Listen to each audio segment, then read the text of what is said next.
Good evening. How's everybody doing? Good to see lots of faces here tonight. So we're gonna get started. We don't have a youngin, so I will call the meeting to order. And with that, we will go on to our declaration of quorum. So we'll call the roll. Matthews. Here. Ingalls. Here. Flood. Here. Bolt. Here. Rutherford. Here. Seymour. Here. Richter. Here. We have a quorum. Thank you, ma'am. Okay. Pastor Henry is going to be kind enough to do invocation for us tonight. So microphone's all yours, sir.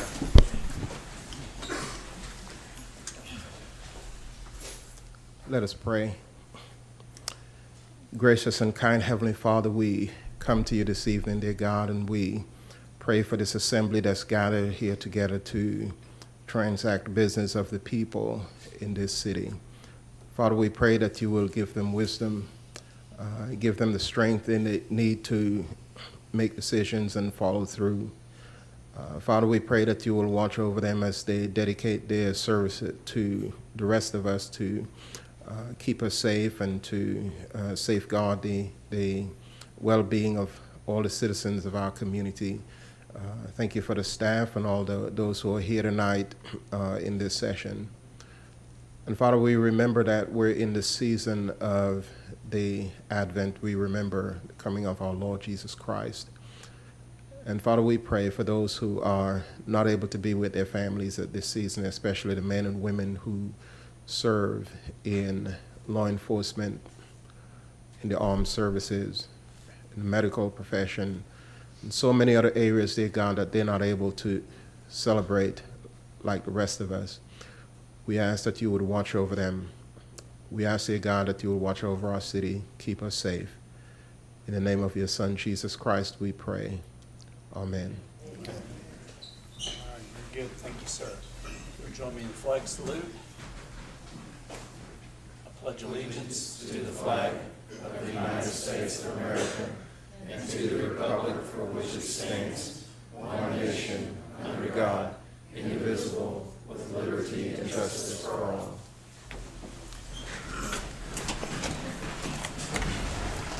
Okay. Next up, we've got public participation. Same rules as always, 3 minutes per person, 12 minutes per topic. If you want to hear responses, stick around to the end. We ought to have a great meeting night anyway. Lots of good stuff, especially at the end, I think. So first up, I see Joe Ford. You're going to pass. All righty. Well, it's good to see you anyway. Let's see. Next up, Mike Little. I know I saw you. Nothing. You coming? There we go. Good. How are you tonight? Joe Ford. Is Joe here? He's right up. Okay. Well, the ladies told me I could speak 30 minutes if I'd brag on them in the city. So I've got like an hour and a half speech, but I'm going to cut it down to 30. So anyway, I'm Mike Little, former city commissioner and builder of housing. And first housing I think our family built in Shawnee was in the mid-'60s. Affordable housing, and that's kind of what we've continued to do. So I read that you were talking about homelessness and Dunbar Heights area, so I was just going to give you an update on Dunbar Heights. We bought 8 lots, I believe, 16 years ago from the Dunbar Heights Association. Those houses will be turning 15 years old next year, and under the IRS program that we're working with, we have to make those affordable to the occupants that are in those houses now. And congratulations on being elected. Thank you. And anyway, we'll make those affordable to the occupants as a resale to them. And if they can't do that, then we have to make them affordable to them through a rental program.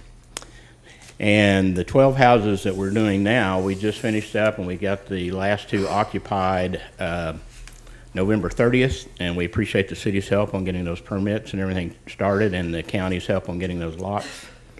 And we're hoping to finish the bank early spring if the city inspectors will help us out.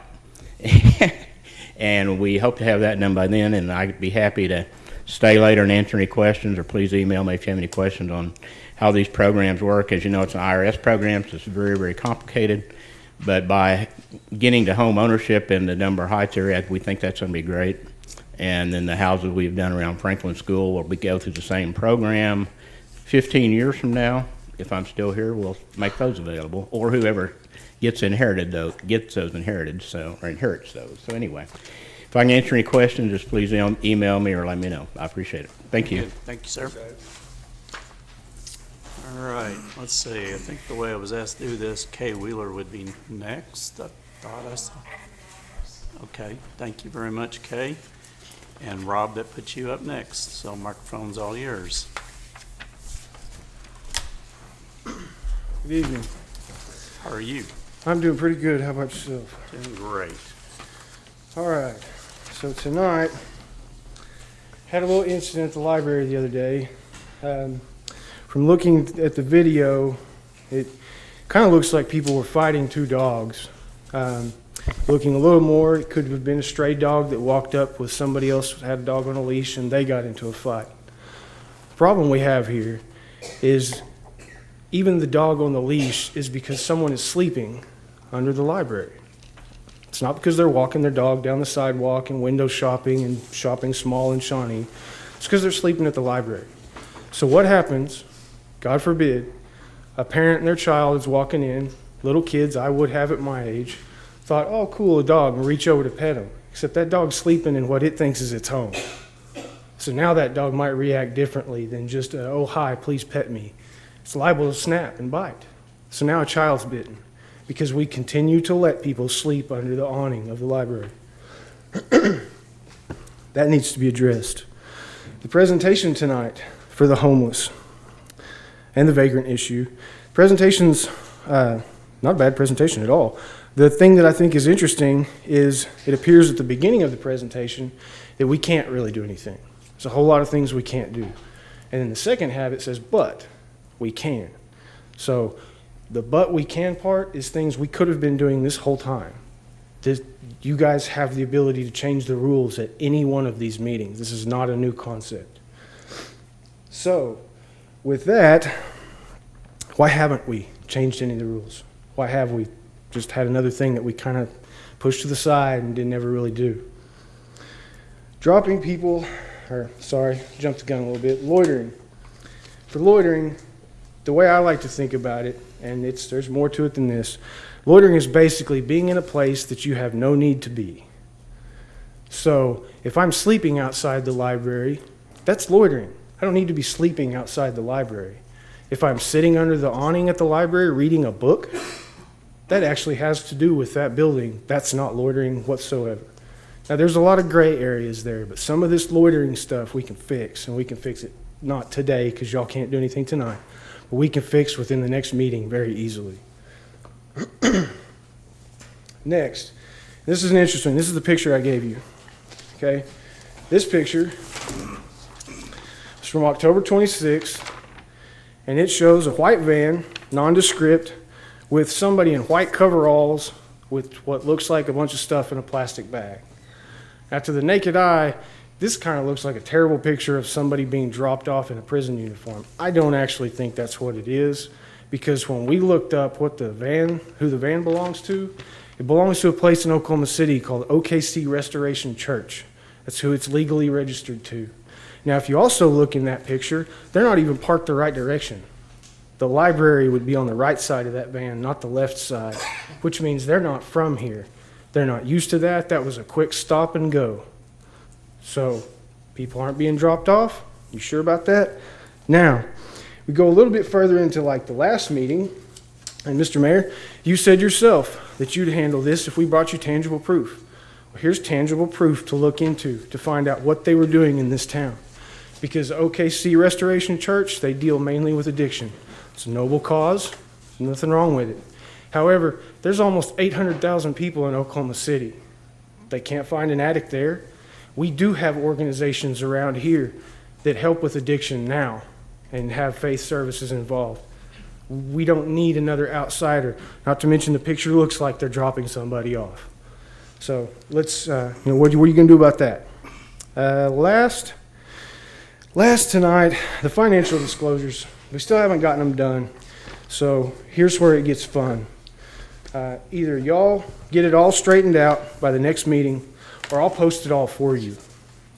And before you want to get mad about that, it's all publicly available information by law, which means I could do it regardless. All I have to ask is the city. I would rather not. I'd rather you guys fess up to what your conflicts of interest are and all of that. It's a simple thing to ask for. So by the next meeting, I'd appreciate it if y'all could turn all that stuff in, and we don't have to go down this road anymore. We'll know what you can and can't vote on. With that, again, this is posted at the back of the room. We get it every 2 weeks. It says we don't have to wait till the end of the meeting to see if we're lucky enough for you guys to talk to us. It says if you're going to talk to us, if we're lucky enough to hear from you, you do it when I'm done and before the next person comes up to the podium. So each person gets that a little bit of individual attention. You don't have to do a dialogue. That's very simple. You can ask a question that, is this that? Answer is yes. That does not dictate a dialogue. It's a slippery slope, maybe, not to get in a dialogue, but y'all volunteered for the job, remember? With that, thank you. All right, thank you. Next up is Rick Young. How are you, sir? Good evening. Always tough act. Couple things this evening. First off, I'm always privileged to come before the council and have the freedom to speak and to share. We have 3 minutes, and I appreciate that. I am going to be invoking our famous kite and key founder, one Benjamin Franklin. First off, before we get started, I give praise and honor to God for all the good that's going on in Shawnee, America for such a time as this. I do appreciate the effort that you guys put forth and that you come each week and listen, share, and then go out and do what you've been called to do, asked to do as servants. And as an original Shawnee stakeholder, I want to help provide some transparency and to enlighten and educate the people of all 6 wards on true representative government. Now, I've mentioned this and I'll continue to mention it till we see a little bit of action or it gets put on the dais to get started with. So also with some healthy, honest, and vigorous dialogue for the good of the whole, that is for the people, all 32,000 in Shawnee, America. We do have a situation where we need to engender the voters because of January the 10th. Also, I wanted to warn, kind of a little warning here about the slam dunk mentality that we're going to do this with the sales tax and or the fee. And I know we still have some education that we need to do with the public, and I think we're doing a real good job so far, but I think there needs to be a little bit more because Shawnee is usually, you know, we do a sales tax, we put forth a fee, and it seems like the populace never understands, well, where did that money go? So at the same time, I think we have good people and good personnel and good staff to kind of eradicate that this time around. One of the things I firmly believe is that real economic development and not taxing our way to a utopian wealth is the true path. We have business owners here. We have a lot of businesses that are starting up in Shawnee, America, and we'd like to see more, which there will be more because of the pathway that's being brought out of Oklahoma City. Shawnee's the last bastion for true growth, and we are at this time in a position to kind of help that along. Now, in closing, as I promised, I stand here to advocate for Shawnee, America, municipal charter change for ward voting and true representative government. And I will continue to stand before you till we see something in that direction. I do have some commits for some people. It might be a challenge. I know a whole lot of things on the roster for that. So anyway, I appreciate your time. Thank you. Thank you, sir. Let's see. Next up, we have Edwina Butler-Wolf. How are you, Edwina?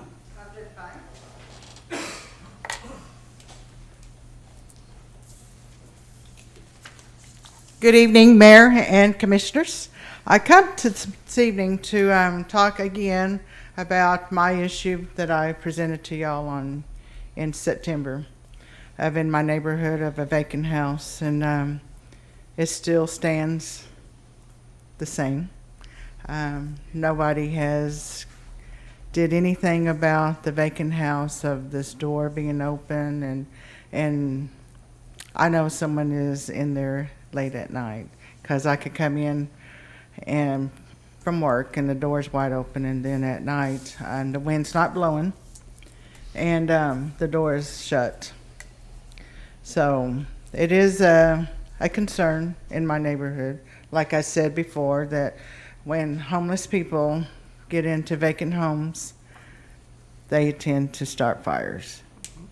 And around this house there's high weeds dry grass, and that's going to go up like paper if that ever happens, if there's a fire that started. Unfortunately, I live cat a corner from this vacant lot and this house. So I don't know. I've already gone through all the roles of reporting this, and I don't know how much longer that you give the homeowners there time to fix this. But this has been going on since September is when I reported it, and this is December. So I'm really concerned of everyone's role that's sitting up there in those chairs tonight.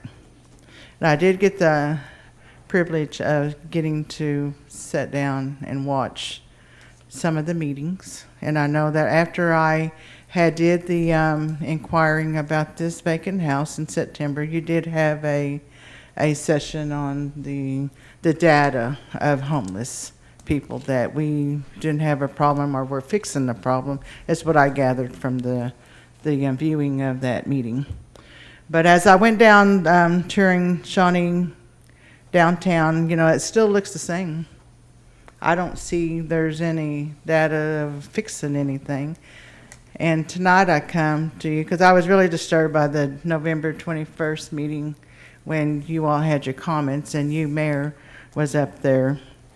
To me, as being a previous leader of a tribe, and you being the leader of our city here, to me it was just a bunch of crybaby of what happened on social media. We can't cry about what goes on social media and bring it forward. I like to see results.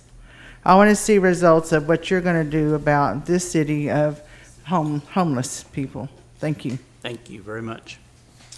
All righty, next up is Shelley Bird.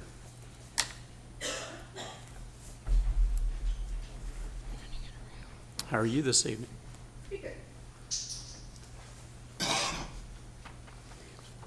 This is my You first can move that however you need to. Try not to blast anybody out. There you go. I've worked in the downtown area for over 4 years now. And we've seen a lot of things related to this homeless situation.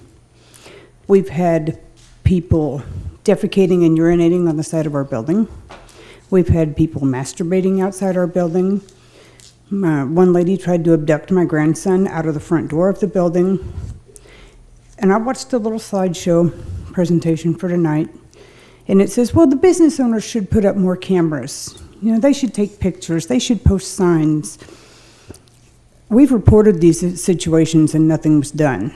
We've had people camping outside our business. We've had people hiding drugs out there. We got that on camera and reported it. And as far as I know, nothing was done about that.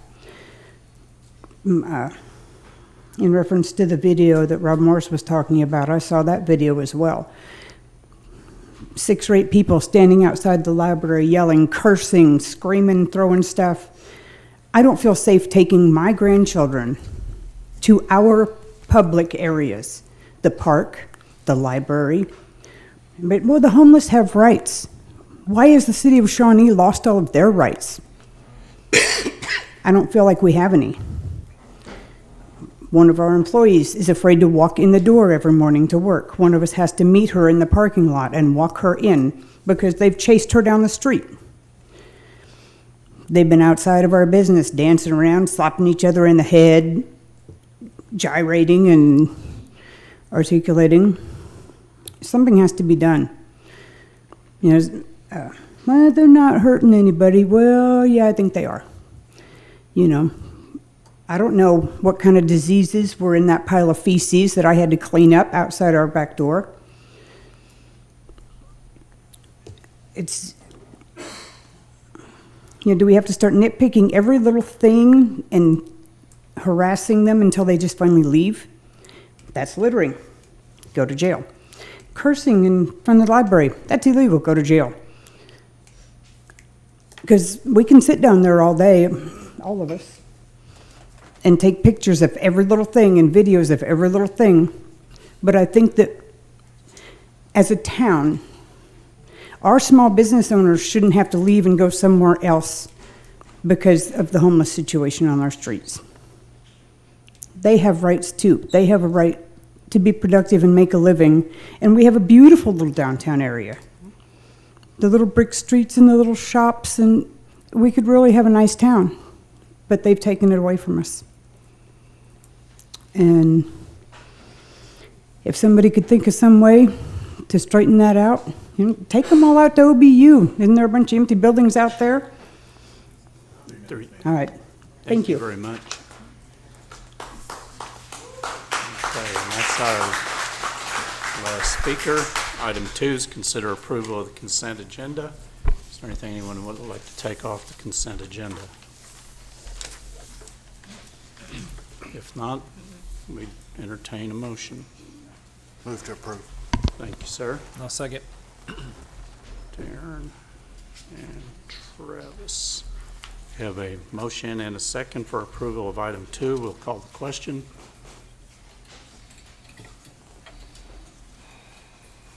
Motion passes 7-0.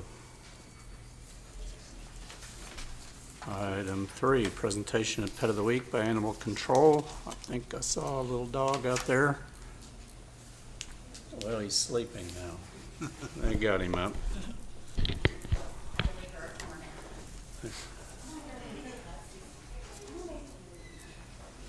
How are y'all tonight? Great, how are you doing? Good. So this is Fluffernutter. She's a 3-year-old spayed female. She just wants to go home and just be a couch potato. That I could see out there in the lobby. Yeah.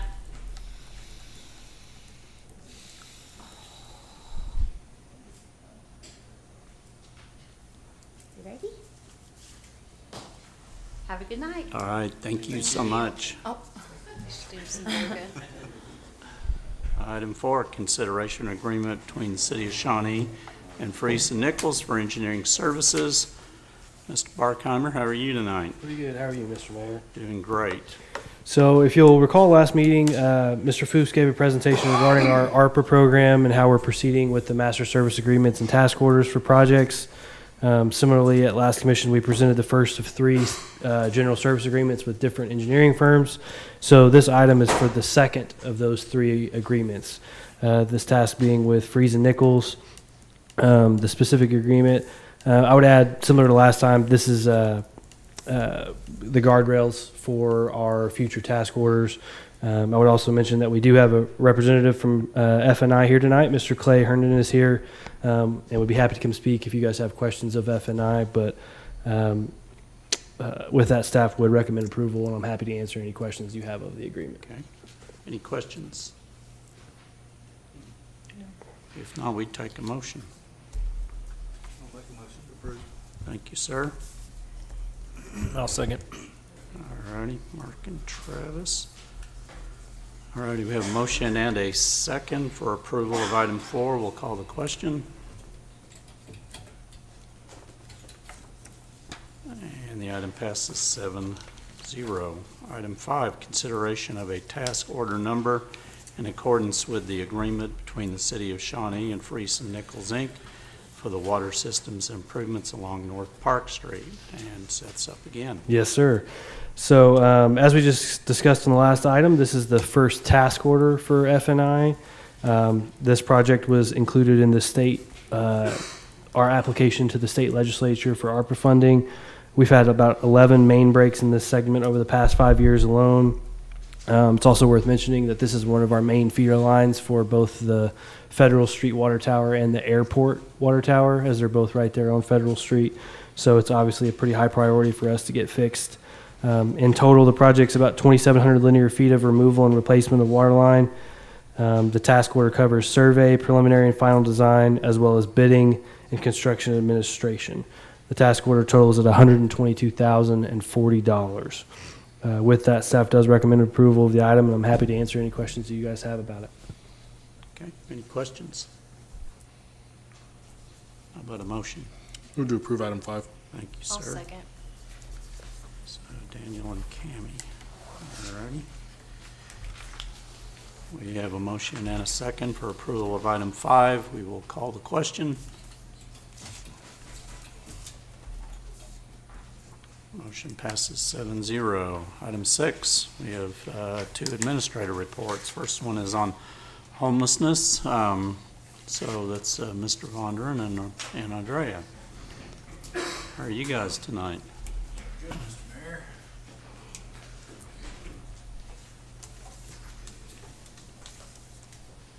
All right, before I mess it up as usual, down and next. Down next. Thank you.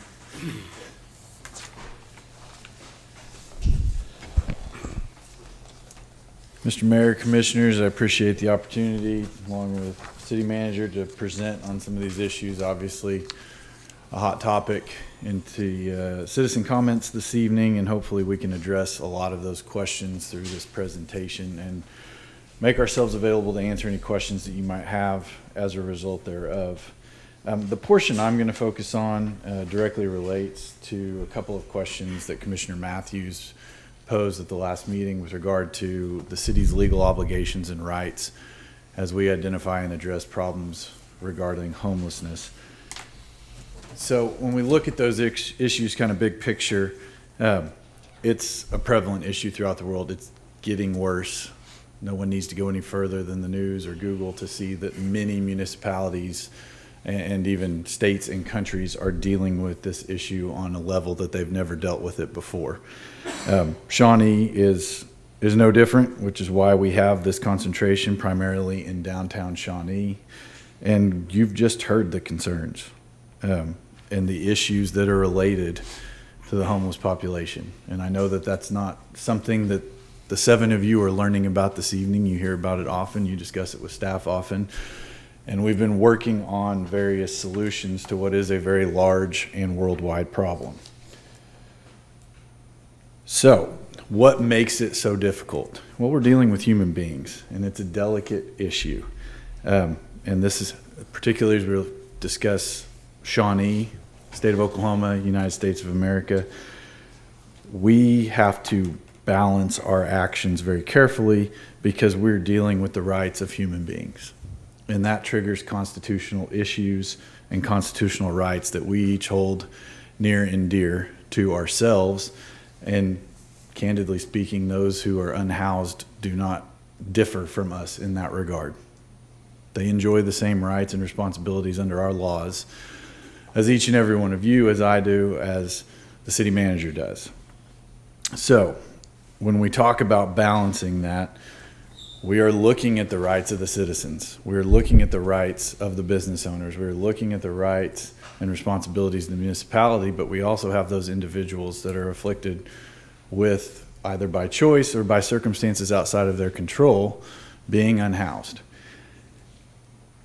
And so where do we look for guidance on what that balance is? Well, from a legal standpoint, which was the inquiry we got, we have to look at what other municipalities have done and what the courts have instructed us about that.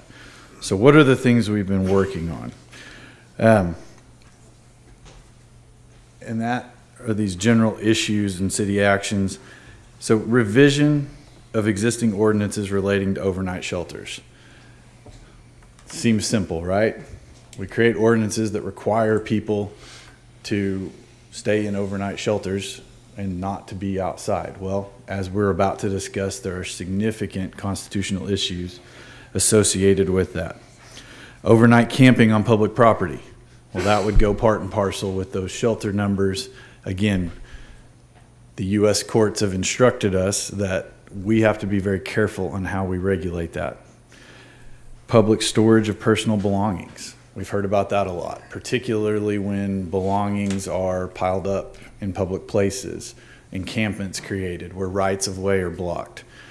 We have some things that we can do, but we can't completely trample the rights of those people who own those possessions. And so we have to be very careful there. Designation of safe parking zones. Again, something else we're working on, but we don't want to create the next lawsuit. And I hate to say it in those stark of terms, but generally speaking, we do not want to create the next lawsuit. And as we're about to see, they're out there. They happen. Cities get sued for enacting ordinances that are determined to be unconstitutional later. So one of the things I love about municipal government, and I won't spend long on this soapbox, but it is an incubator. Municipal government, city government incubates for state policy, for federal policy, because the issues that we face here are being faced all over the country. And so you generate ideas on how to deal with these things, and then we can learn from one another. That is the process we're in nationwide in dealing with this homeless issue.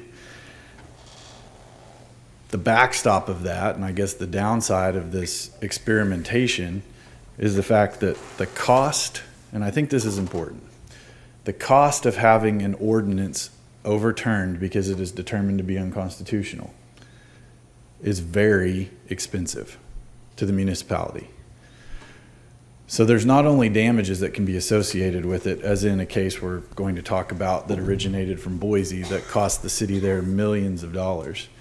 The city, in the instance where they lose and their ordinance is determined to be unconstitutional, is then required to pay the attorney's fees for the entity or individuals that brought the lawsuit to determine that it was unconstitutional, which in these situations tends to be in the hundreds of thousands to even millions of dollars. So we're not talking about failure to act because there are no consequences. We're talking about careful action, weighing potential consequences. And so that, as we jump into these case studies, I think will be important for the commission and for the citizens to understand. So we look at camping in public property, which is an issue that is brought before the commission frequently, both in citizen comments and through other mediums and to city staff. And frequently we hear, why can't we just criminalize or make it illegal to camp overnight in public property? Well, the reason is the 8th Amendment. And so the city of Boise did this. And they criminalized overnight camping in public spaces. And the facts in this case is very simple and similar to what we're dealing with. In order to address homelessness problems within the community, the city of Boise enacted ordinances that sought to make sleeping in any public place illegal. And then a lawsuit was filed, and ultimately the court had to determine the question of whether or not the 8th Amendment's prohibition of cruel and unusual punishment bars the city from prosecuting people criminally for sleeping outside on public property when those people have no home or no other shelter to go to. In that particular situation, a federal court of the United States found that a municipality may not impose criminal charges on homeless individuals for sleeping on public property when there is no alternative shelter practically available to them. And that came at an expense of over $2 million to the city of Boise. And we see the court's rationale here. We hold that so long as there is a greater number of homeless individuals in a jurisdiction than the number of available beds in shelters, the jurisdiction cannot prosecute homeless individuals for involuntarily sitting, lying, or sleeping in public. So again, to clarify, that is, as long as there's no option of sleeping indoors, the government cannot criminalize indigent homeless people for sleeping outdoors or in public property on the false premise that they had a choice in the matter.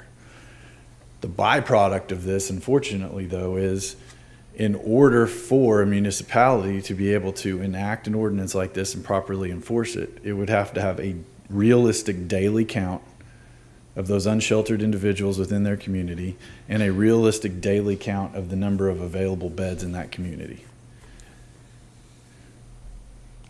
I'm not saying it's impossible, but it certainly creates a challenge. And if you're not doing those things, then you run the risk, as the city of Boise did, of having inadequate shelter beds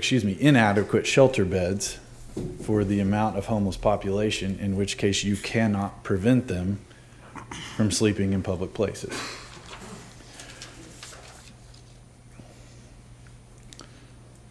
So, you heard Mr. Morris's comment that the first half of the presentation, which is mine, so that's probably not surprising that the lawyer says no, was about saying no, and then the second half is, but we can do this. Well, I don't agree completely, but we have to be cautious.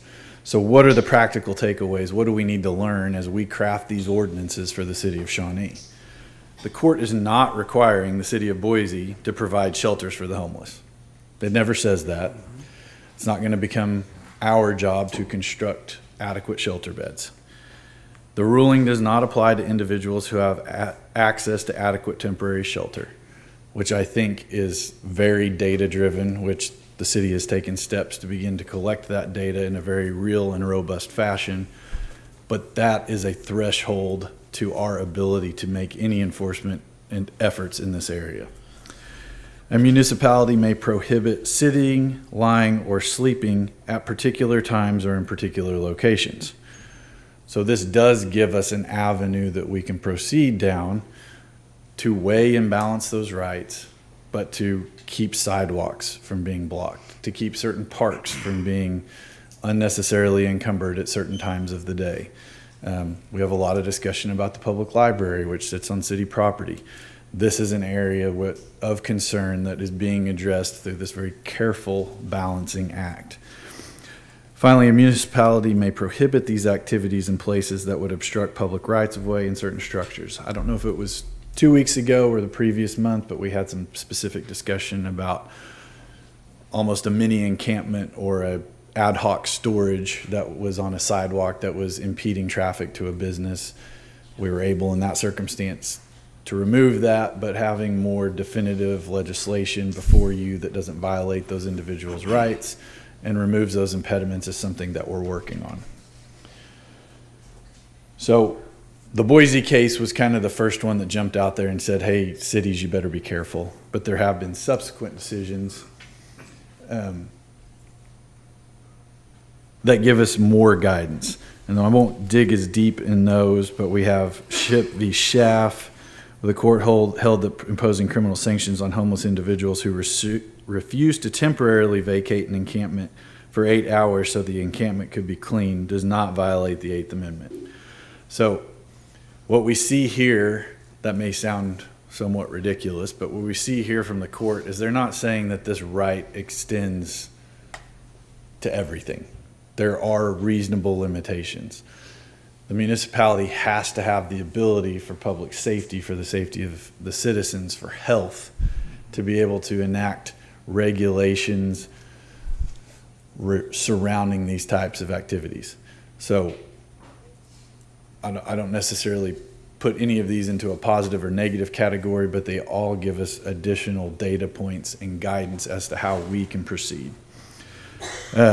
Again, the rationale here from the court is that relying on the limitations in Boise, the court stated this is not a case where homeless plaintiffs do not have a single place where they can lawfully be within the city. So in this situation, they're saying it's okay to say you can't be here at this time because we haven't closed down the rest of the city to you.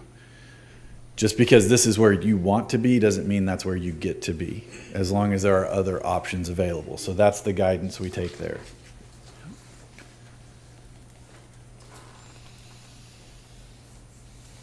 Aitken v. City of Aberdeen held that ordinance closing undeveloped public property upon which people were camping was not unconstitutional. And they go back, and the Martin case is the Boise case, and state that it does not limit the city's ability to evict homeless individuals from a particular public place.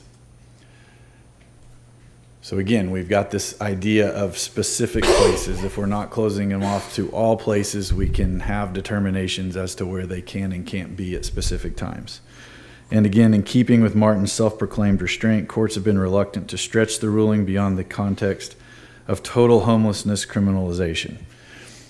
And again, that's been a buzzword and it's been talked about a lot in this chamber, and that is the criminalization of activities that are typically associated with homeless, and that includes loitering.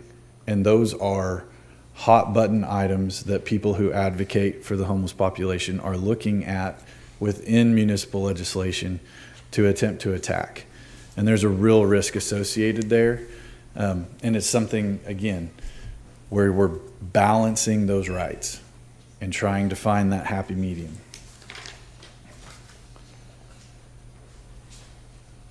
So when we talk about a path forward and we talk about the things we can do, overnight camping, the city's in the process of drafting ordinances that both accomplish the goal of enabling the city to address homelessness issues related to overnight camping and to fit within the constitutional limitations of the Martin case and subsequent decisions.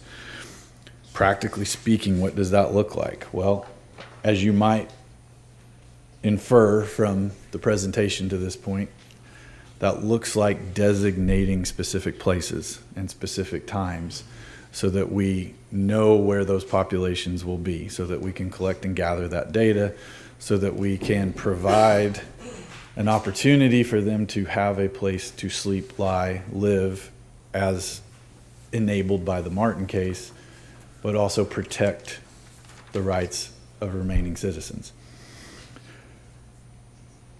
The next issue, constitutional issue of public storage of personal property.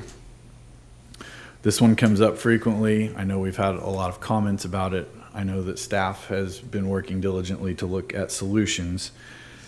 Municipal involvement in removing personal property being stored in public places implicates the Fourth Amendment's protection against unreasonable seizures of property and the 14th Amendment's requirement of due process. So, what are the things that we can do? What are the things we are doing as a path forward? Again, this comes back to legislation. Establish a clear and reasonable procedure for removal of personal property being stored in public places, and ensure such procedures are within the confines of the 4th and 14th Amendments.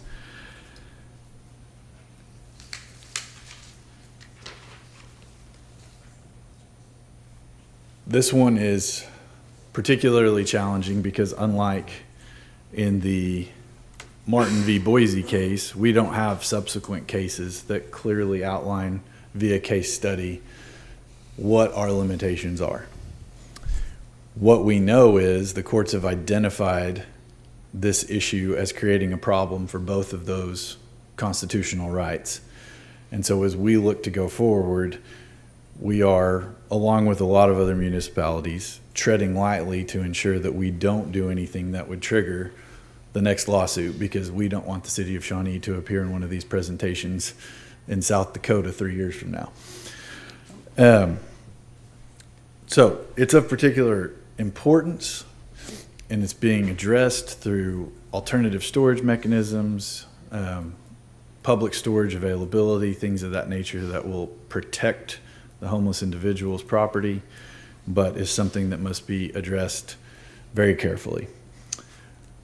Looking at other issues that, again, are being dealt with across the nation, designating areas for safe parking for those individuals that find themselves with no other shelter than their vehicle. But again, allowing a safe place for that to occur, not criminalizing that behavior. And that assists in avoiding a potential lawsuit on constitutional grounds, but it also allows for that data collection that is imperative to all of the other programs that the commission and other agencies within the municipality have put in place to try and combat this issue. Amending existing ordinances to increase the number of shelter space within the community. Again, just being proactive with those providing those types of services to enable them to bring more individuals into those shelters at particular times, which gets them off the street, which reduces the number of people sleeping in public places, which reduces the amount of public property in public places. But again, we can't force that.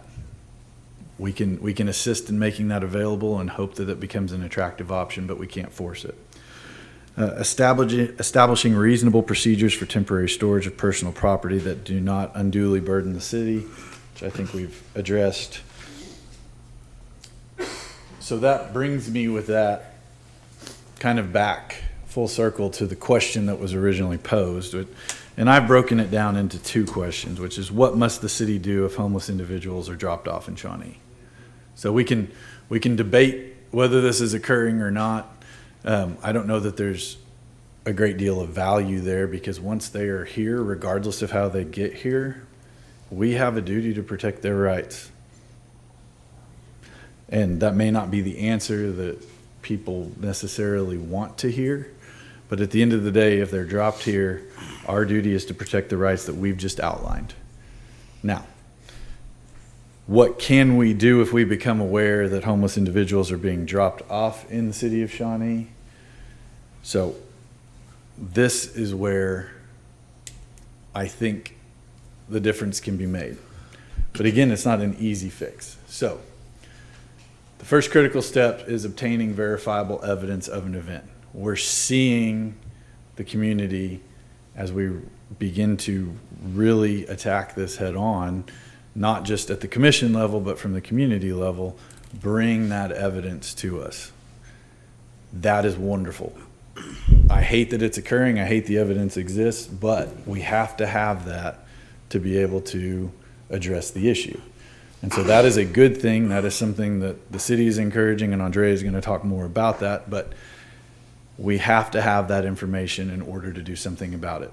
Anecdotal evidence gets us nowhere, because we have to have verifiable proof that we can then act on, whether that be in a court of law or through an investigating entity. And so, that being the first critical step, thereafter the city may have multiple options ranging from communication with the transporting individual or entity about the matter to prevent future occurrences, up to initiating legal process against individuals or entities responsible to obtain injunctive relief and or other legal remedies in a case-by-case basis. Let's break that down. I think our primary resource would be, if we're unable to talk through these issues with offending individuals or entities, would be to seek injunctive relief of the court. And what I mean there is a restraining order that's issued against that entity that would carry with it a sanction if they were to violate it.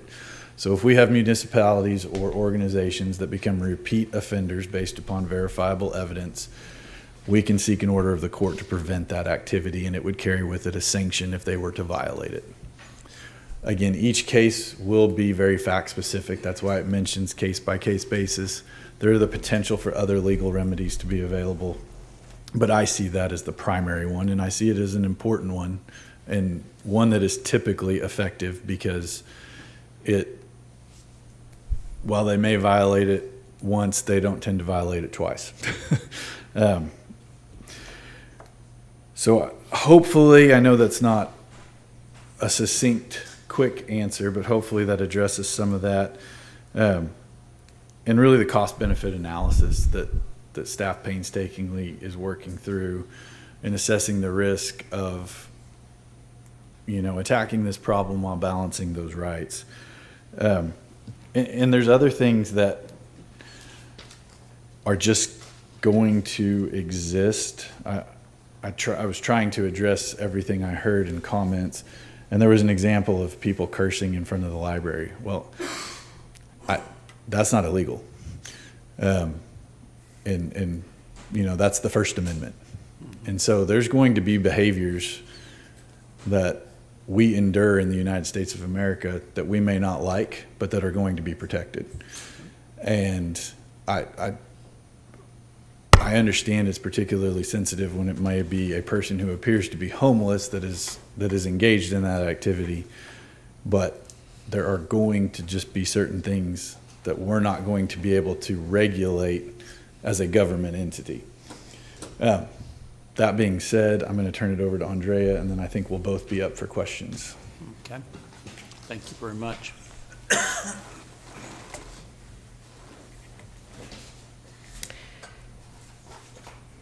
So as our city attorney just alluded to, this is not just a Shawnee problem. Shawnee is not the only city grappling with homelessness and the need to balance the rights of some with the rights of others. On November 22, on the Tuesday just before Thanksgiving, the City Council of Oklahoma City discussed this very issue. They discussed homelessness and focused both on the city's current efforts as well as potential ordinance updates. The discussion and related comments can be viewed at the link that is provided in this presentation. In essence, what Oklahoma City tried to do with these ordinance updates is exactly what the city is consistently being asked to do here as well.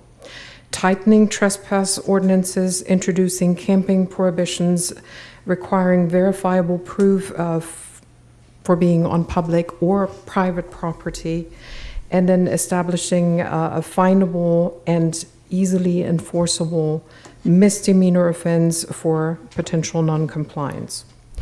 After reading the 10 pages worth of ordinance updates and judging from the definitions and prohibitions, I can only conclude that Oklahoma City faces the exact same issues that we are currently grappling with, namely homeless encampments on public and private property and the use of public spaces for which they were not originally designed. Just a quick spoiler alert, after approximately 5 hours, the City Council of Oklahoma City struck the 2 ordinances and instead planned to have a council workshop after the first of the year. The reason for the decision not to enact these draconic ordinances was previously touched on by the city attorney. The government cannot criminalize a homeless person for sitting, lying, or sleeping when there are no other options available to them.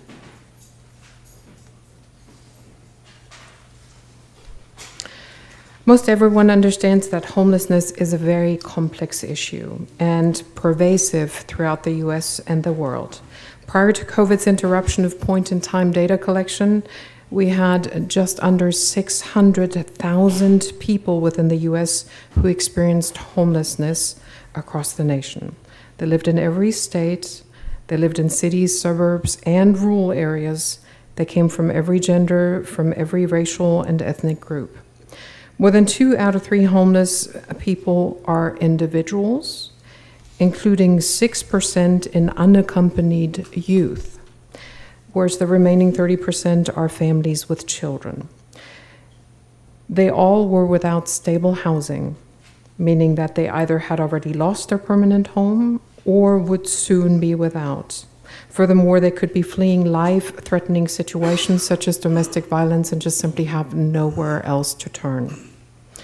All are classified as homeless, whether they live on the street, live in abandoned buildings, live in their vehicles, live in a shelter, in transitional housing, or might be precariously doubled up in somebody else's home, aka they're couch surfing. Possibly they have moved twice within the last 60 days. Again, this means they do not have a stable housing situation. Historically, policymakers have focused special attention on certain subpopulations, such as children and young people, due to potential for lifelong consequences of homelessness. Out of respect for their service to our country, veterans are also often singled out. In the US, veterans represent around 6% of people experiencing homelessness. In the city of Shawnee, we have the entirety of the spectrum of homelessness. We have families with very young children, we have vets, we have unaccompanied youth, we have literally everyone that I just talked about. 1 out of 5 of those homeless are also chronically homeless, meaning that they've either been homeless for at least a year or they've experienced homelessness at least 4 times in the last 3 years. Viewed systemically, the causes of homelessness are complex and as varied as the people experiencing that state of being unhoused. From a societal and system perspective, a lack of supportive and health services, a tight economy, and a lack of housing that is affordable to them can be challenging for individuals on the brink of homelessness.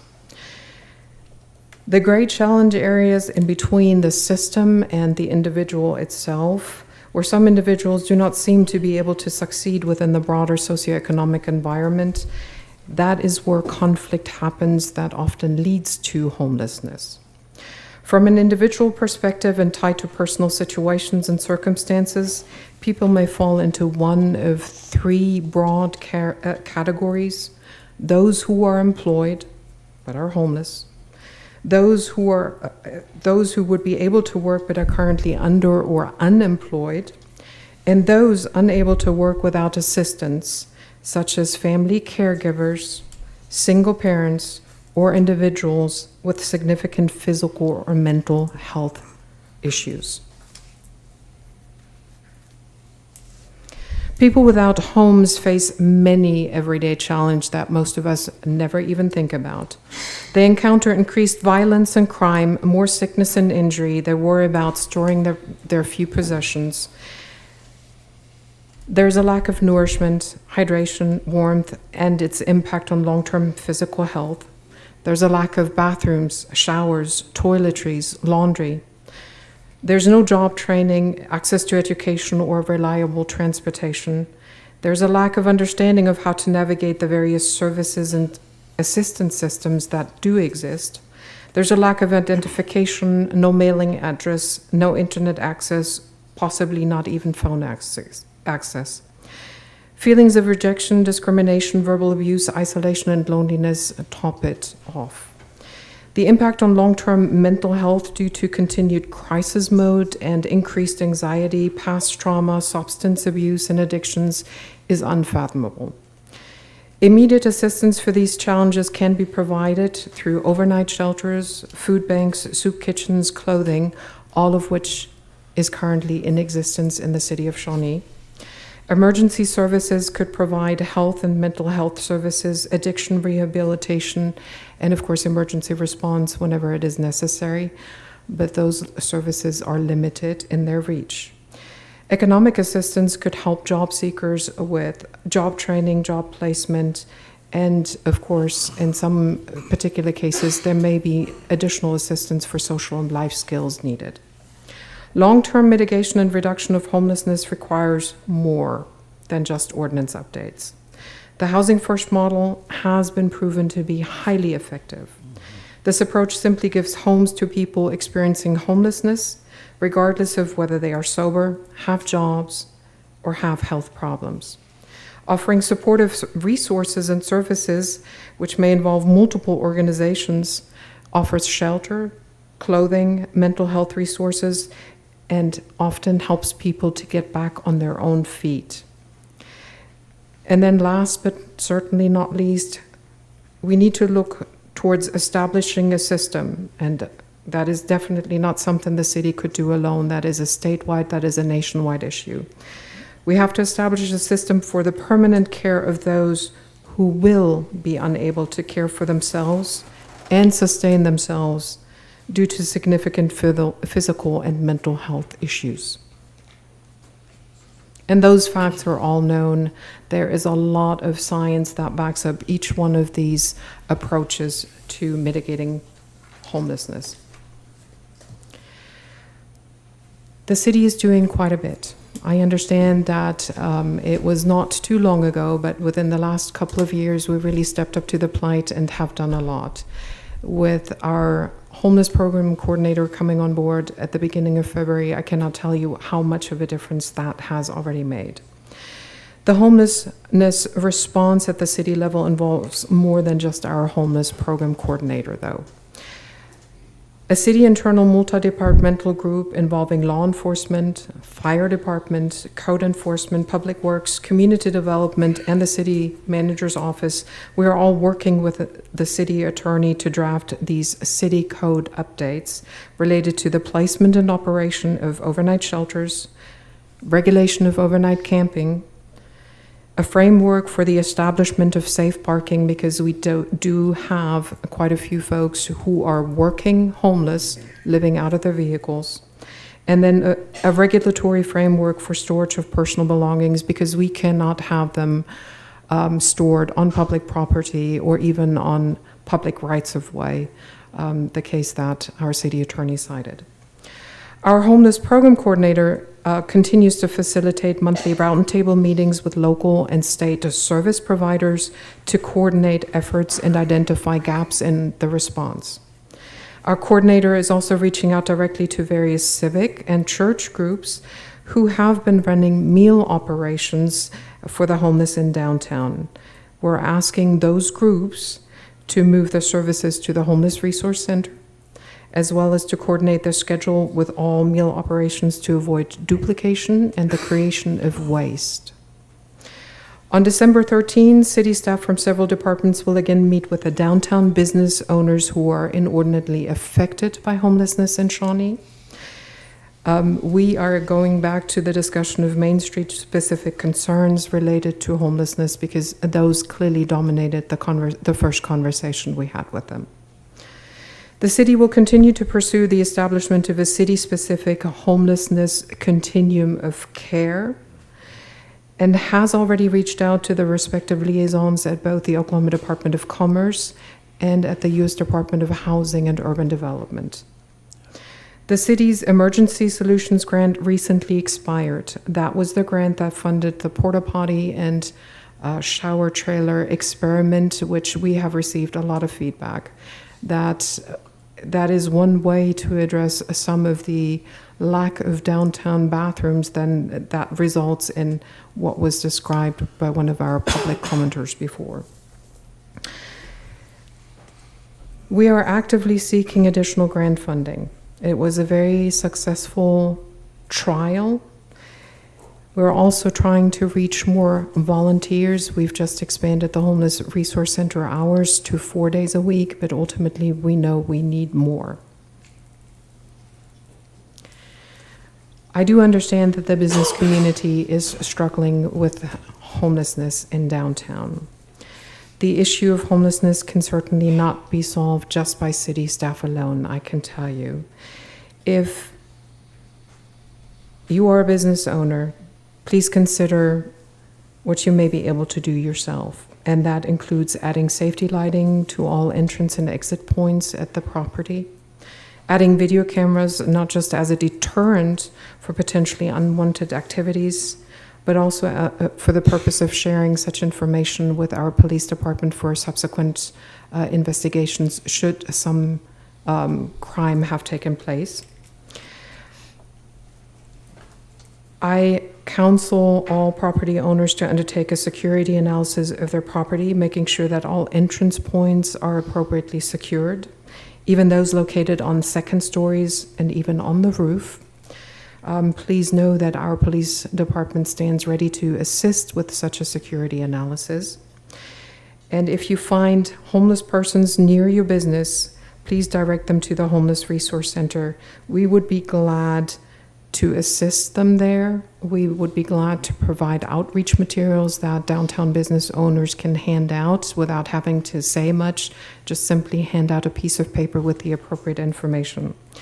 In addition, if somebody sees another group feeding at the park or at the library, we also have little handouts that can easily be given to those civic groups and church groups because they may not be from around here and not understand how much of a burden that is to the downtown business owners and to the city staff who then goes behind and cleans up and has to empty trash cans more often than necessary.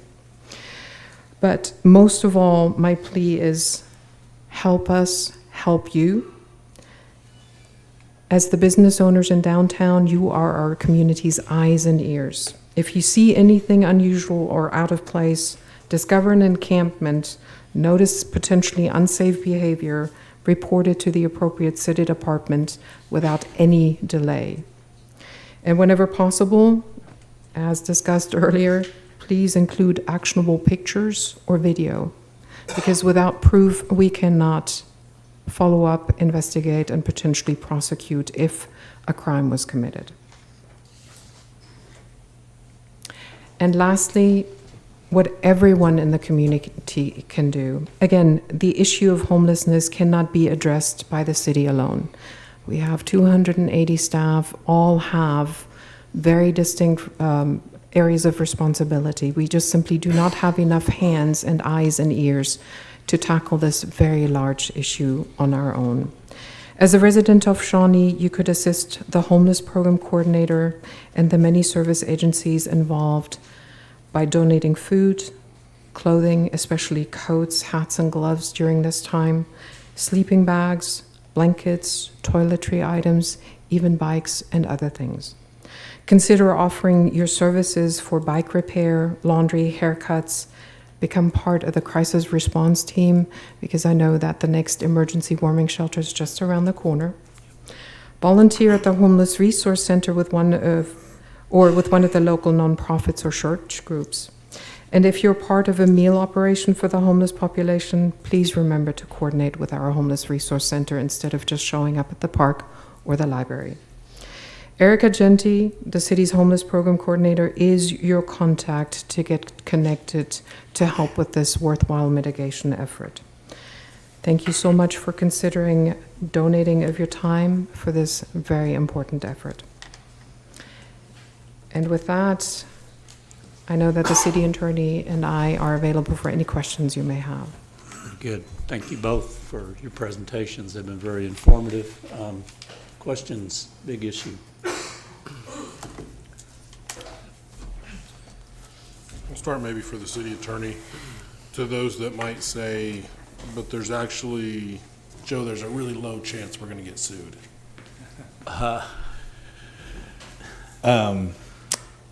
I would point out that within the last 7 years, the city has been sued over an ordinance that was determined by the federal court in Oklahoma City to be unconstitutional. It was relatively minor in scope, but that particular instance cost the city $76,000 in attorney's fees to the other side, and that didn't include the attorney's fees that went to the outside law firm that handled that constitutional challenge.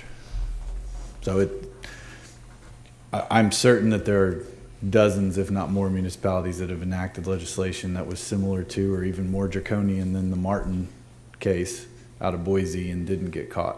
But our job is not to assume we will get caught, is to assume we will be scrutinized and make sure that whatever we put forth passes that scrutiny and values the rights of all parties involved. I guess I have 4 questions total unless somebody wants to go. Go right ahead. Go ahead. You can do it any way we want. There's a lot of talk about the library specifically, and I think we know that's a flashpoint. It's on city property, but it's leased, is my understanding of how we do it. Assuming it's a normal lease, it's a little different. There can be activity that we don't like, activity that is bad. Talk about the city's ability to go on to what could be quasi-private property just to, without a complaint from the property owner. I'm not sure I understand, but if you do. So as a leasee, the public library has the right to use the facility within the described terms without our interference, which makes it is city property, but once we stipulate how the public library is to stay in this space, we are entering a very slippery slope. I think that's my question. Like when somebody doesn't complain about activity on their property, how tight are our hands? Quite. I mean, we can all agree there's something there we don't like, but if the property owner says, no, it's cool with us. Or the individual with possessory rights to the property. I understand the question better now. Yes. So yes, no, that's a challenge and something that was specifically addressed in the proposed ordinances in Oklahoma City to kind of, depending on how you want to look at it, loosen those requirements that the property owner actually have to be the one making the complaint. And it was met with a great deal of resistance. And candidly speaking, I think for good reason. I think that that's a dangerous area to tread in. Third question has to do with, we talked quite a bit in that presentation about public storage. If I am a private business owner, downtown business owner, and someone leaves their property in front of my door or on my property, what are my legal rights? I would encourage those private owners to obtain their own legal advice, but from the city's standpoint, we would not have the ability to prosecute someone who disposed of that personal property. Gotcha. And then, just to clarify, are you talking like if they abandon stuff out there? yeah, like if I walk own off. a business downtown and I come to work and there's a pile of stuff, whether it's valuable, non-valuable, whatever, blocking the entrance to my business, and we talked about storage of stuff on public property. How does that? And I'll answer it agree this the lawyer way. answer is talk to your own attorney. I'll answer it this way. I encounter that problem with some frequency at property I own downtown, and I throw it away. So I think the question, or the real answer is there's a difference between storage on public property versus leaving property on private property. There is a difference from the city standpoint, yes. And then, what does enforcement look like? We pass, we say we pass ordinances that we believe will survive constitutional muster, that are reasonable. How strained will our law enforcement be to, or what will it require us to do as far as potentially additional manpower to enforce these ordinances? 'Cause if we're not willing to enforce them, we can't pass them. My immediate response would be, and again, this is untested, and we may get the opportunity to test it, but the approach we're currently taking, and I think I alluded to in my presentation, was within the constraints of those case studies that we have to really set forth regulations as to where these activities can occur and when they can occur, which in theory would pass constitutional muster based upon the guidance we've received from the courts. But also, I think a practical offshoot of that is that by centralizing, it makes data collection and staff time associated with that data collection much easier. And the same, I think, would hold true for law enforcement with regard to the ease of their ability to enforce within a specified area, and then also the challenge that comes with officer discretion related to dealing with these individuals now. We don't necessarily remove that discretion, but we make the rules much clearer, and that makes it much easier for them to assess and deal with those situations. Thank you. Joe, there were a couple of things that you mentioned, maybe potential ordinance changes we could make. One of those was the possibility of a time frame where people could not be in certain areas camped out with their belongings, which would be really advantageous to the downtown business owners, of course. What's the time frame in us implementing some of those that you would see would be okay constitutionally? What are we looking at time-wise of actually putting something in motion that we can give our officers to enforce?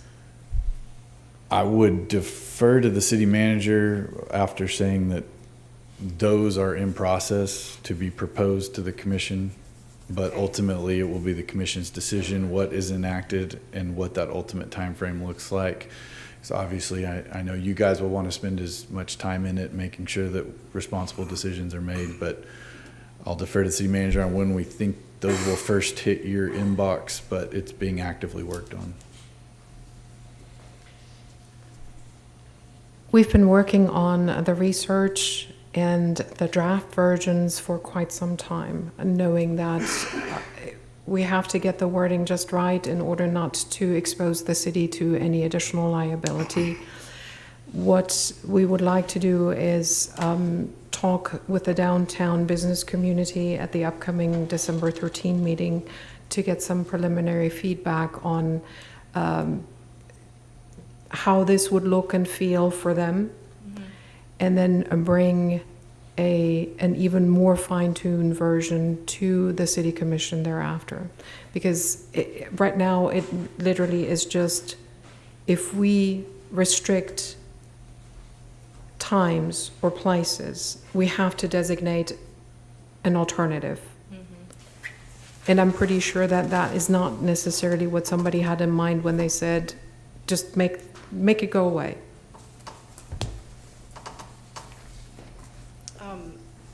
Maybe this is getting into the weeds, would it be included in when we discuss what we would do in the ordinances? Joe, when just came to mind, when you were talking about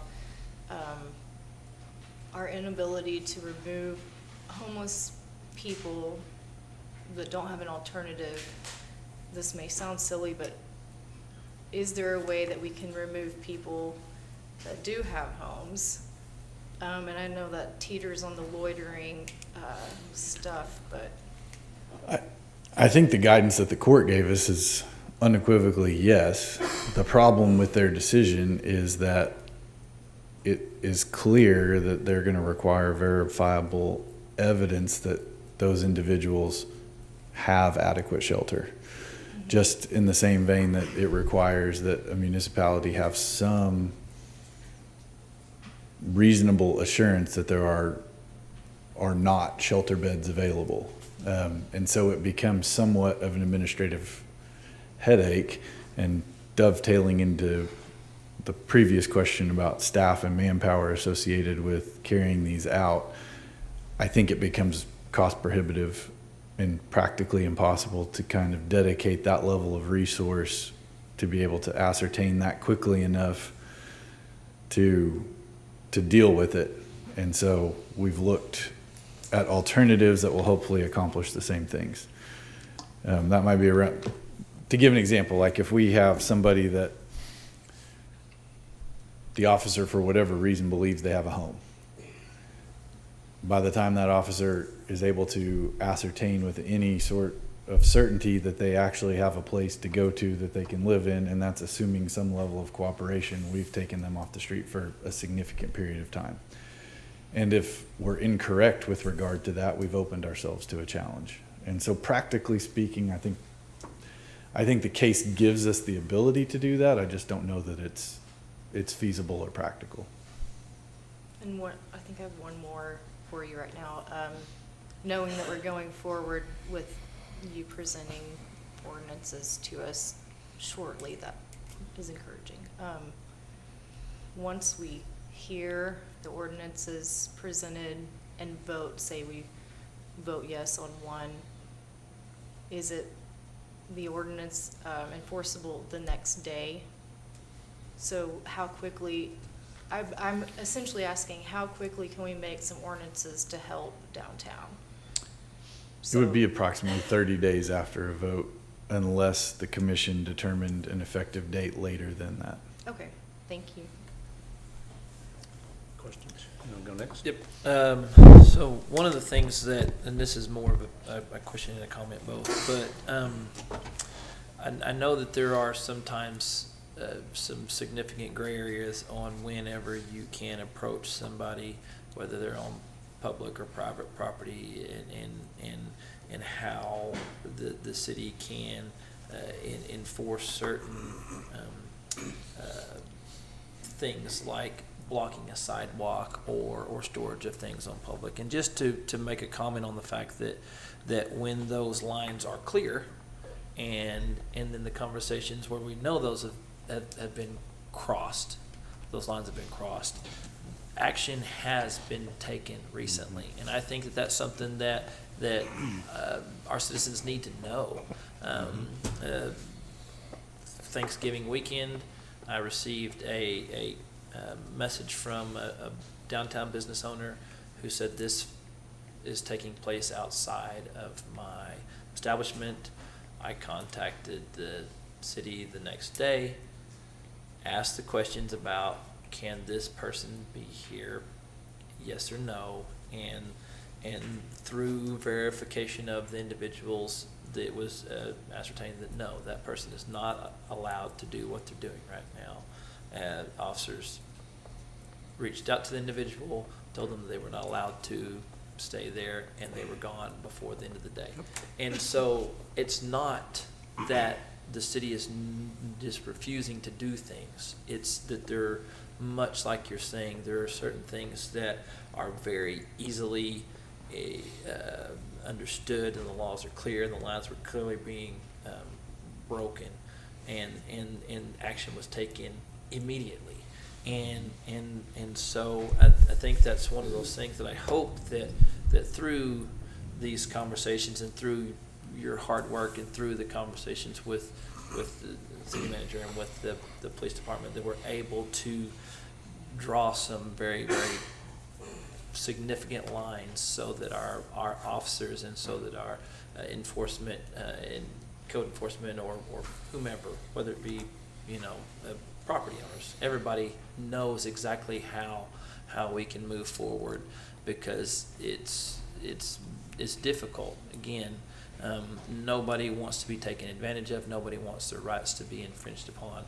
But fully walking together in accordance and understanding of what we have said as a city and what the law will allow us to do is really, really important. So my next question to that, and this is something that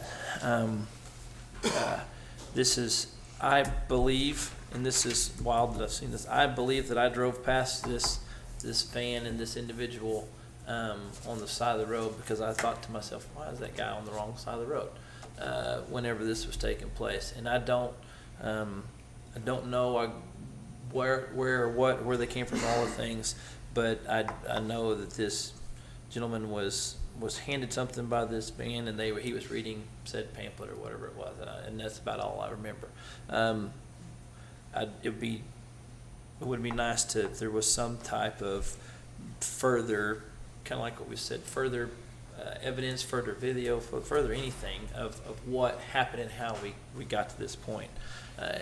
In a recent discussion, I believe that we've had with PD and also with City Manager's office about closed circuit cameras on Main Street. Is that something that can be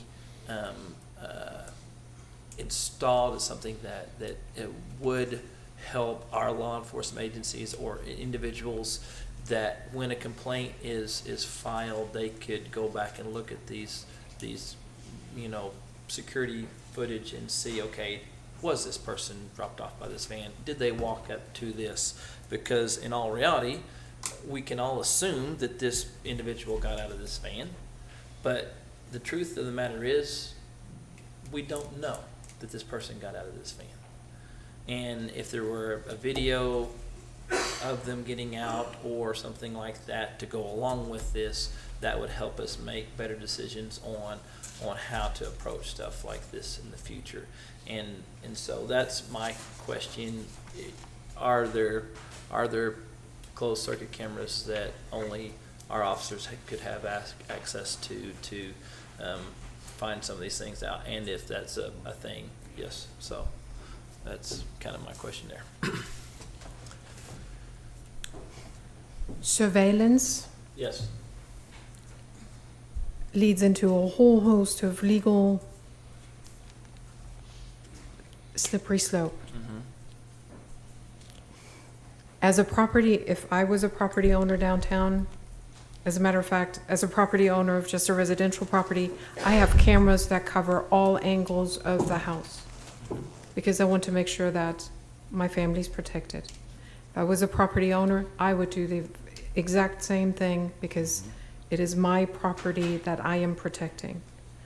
The city has to jump through so many more legal hoops to be able to collect surveillance video. I do not believe that we have the manpower, the finances. Joe would have to hire additional staff to do this for us. It is just, I understand that it would be great to have that video, but I do not believe that that can reside with the city. I think that's the best answer. It's legally possible in Yes. limited circumstances, but the particularly manpower associated with it, I think would be difficult. Is the proper usage of it, and I don't want to interrupt you, but like, let's use this for example. Use the example Travis is using. If private businesses and private property had cameras and there's any crime incident, the city can ask private residents or private entities to produce any footage they have they think might show it, but as far as the city ownership of cameras, it becomes much more problematic. And we do ask. Yeah, and we do. I mean, you see that from law enforcement. Yeah, absolutely. So I think that's a good example of where we're talking about public-private partnership. Like, it's much more problematic for a municipality to surveil its citizens as opposed to if we have a known incident we're investigating, to say, if anyone has, please review your footage if you're in this, if you have it, and if there's anything you think the city should see, send it to us. Yeah. I mean, everything we're talking about is trying to close loops and be able to see blind spots. and they're going to exist, but the more eyes we have on it, both public and private, the more loops we close, the less blind spots we have. Any other questions? Take your time, Bruce. We want to get them all answered. No, that's one of the, gosh. In the conversations with asking individuals where they may or may not reside, or what their plans are for the evening. I too have seen individuals hanging out in some of our high traffic areas where people congregate for a large part of the day, that I know from conversations with them that they do have good places to sleep at night or to stay, and trying to regulate that is something that seems absolutely just unbelievable. And so I guess the biggest question is at what point, and I hope this is something that we can answer with some of the tightening up of the ordinances and tightening up of the of our regulations. At what point does an individual whom is hanging out enjoying the rights every other human being has versus taking advantage of the situation for an opportunity to, other than what it was intended for, and that's something that I know is difficult. But just in the conversation, just in the conversations of having with individuals about the number of folks that go to the library and sit out in front, and because they have free Wi-Fi there. And that's one of the few places where an individual that does not have a Wi-Fi connection can go and sit and get on their phone and do the things that they need to do. I know lots of kids and families that during the pandemic, whenever they were able, they had to go do that. Anywhere from there to McDonald's parking lot to Chick-fil-A, wherever it was they could find free Wi-Fi, they would do that. But then also there are several individuals that enjoy watching their soap operas in the middle of TV, whatever it is, they do. But, and again, that's that sticky situation of the intended use. And so that's kind of, I see you're kind of working on that one, so. Well, I'm going to break it down two different ways. So the first kind of hypothetical that you discussed was individuals that may have a place to go, but they've chosen for whatever reason, socialization, whatever it may be, to congregate with others in a public space.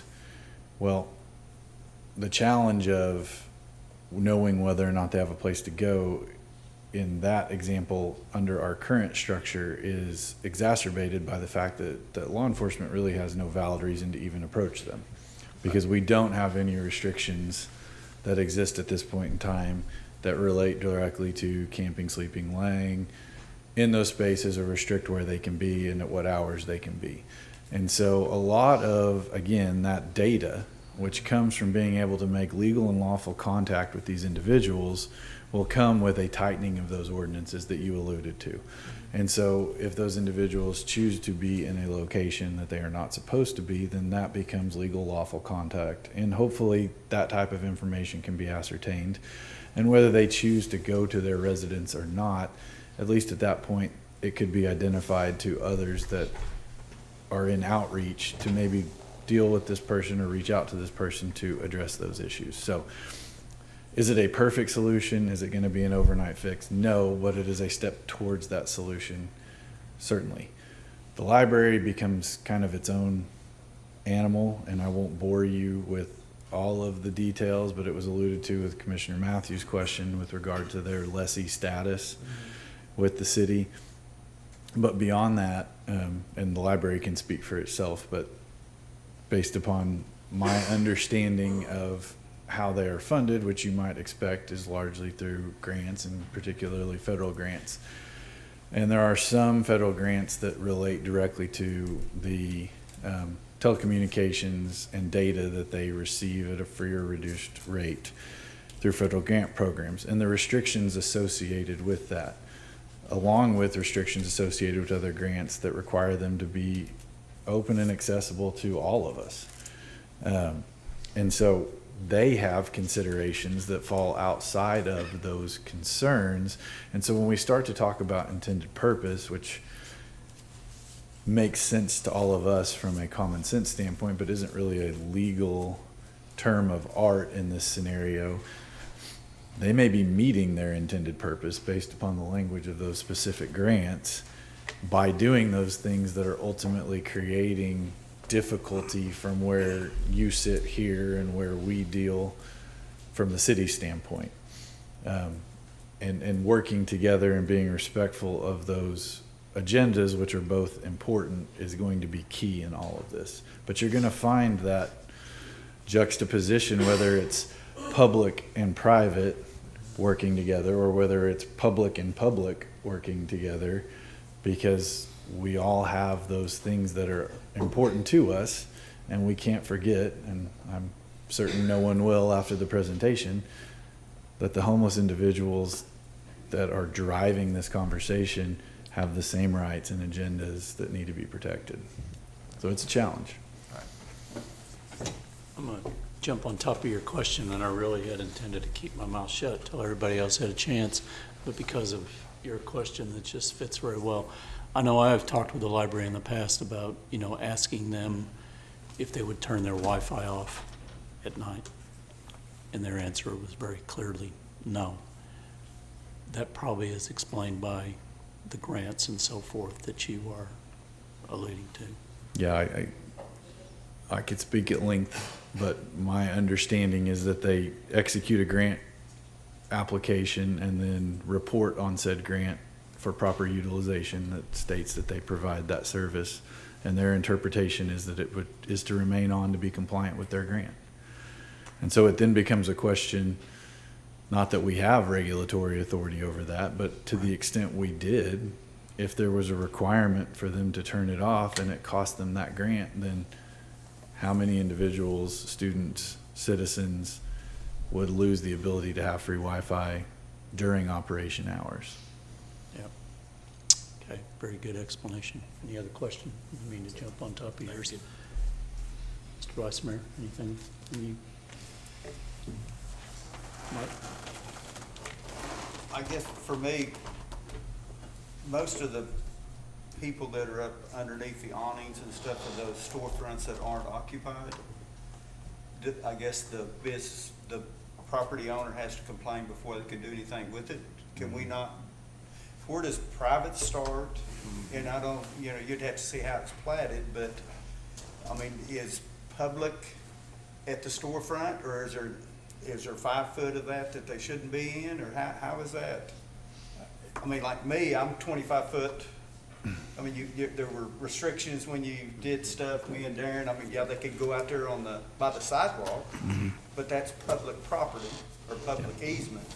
So how's that Main Street? I mean, yeah, I will say, I mean, you alluded to it, it's going to be a little bit different in each scenario, but generally speaking, it is a public right-of-way, but not necessarily owned by the public in certain circumstances. But where it really kicks in is when that public right-of-way is being blocked to where it's preventing ingress and egress, is where we can get involved. If it's not creating that problem and there's not a complaint from the property owner, it becomes very difficult. For ease of explanation, if it is not on the sidewalk, then the city cannot enforce the public right-of-way. So where does the side? I mean, on Main Street. If it's an alcove, it would not be considered part of the sidewalk, and that makes it difficult because at that point in time, our city personnel would be trespassing on private property, which is not a very well understood conundrum in all of this. So you couldn't do an ordinance stating that you cannot be on private property unless you had the business owner's approval? That is exactly what Oklahoma City just tried to do and said, no, we do not believe we can go this way. We need to have a workshop. Yeah, I don't know that that's a definitive no, but it's certainly something that bears significant So discussion. that way you don't have to have the business owners, you know, the ones down on Main Street that aren't policing that at all. You know, we can't do anything with it, but otherwise we could. And if that's something that the commission believed is an appropriate path, while we could certainly do it on our own time frame, it's something being looked at by Oklahoma City, and they're certainly much more financially equipped to withstand that challenge, and then we can learn from that as being an option. Anything else, Mark? I've got so much and it's all out of order. So I'm gonna try to keep it because we've spent a long time and I don't want to make it too much worse. It hasn't been 5 hours yet. Get your question. That's true. Couldn't the homeless like sue Shawnee for not having enough beds?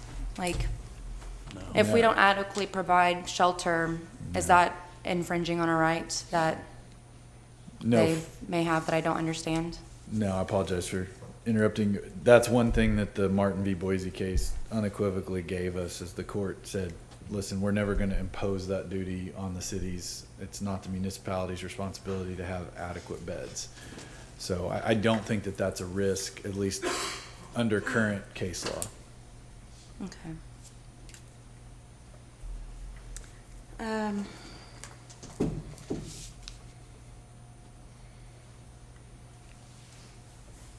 It's there. I'm just looking. I'm trying to read my handwriting.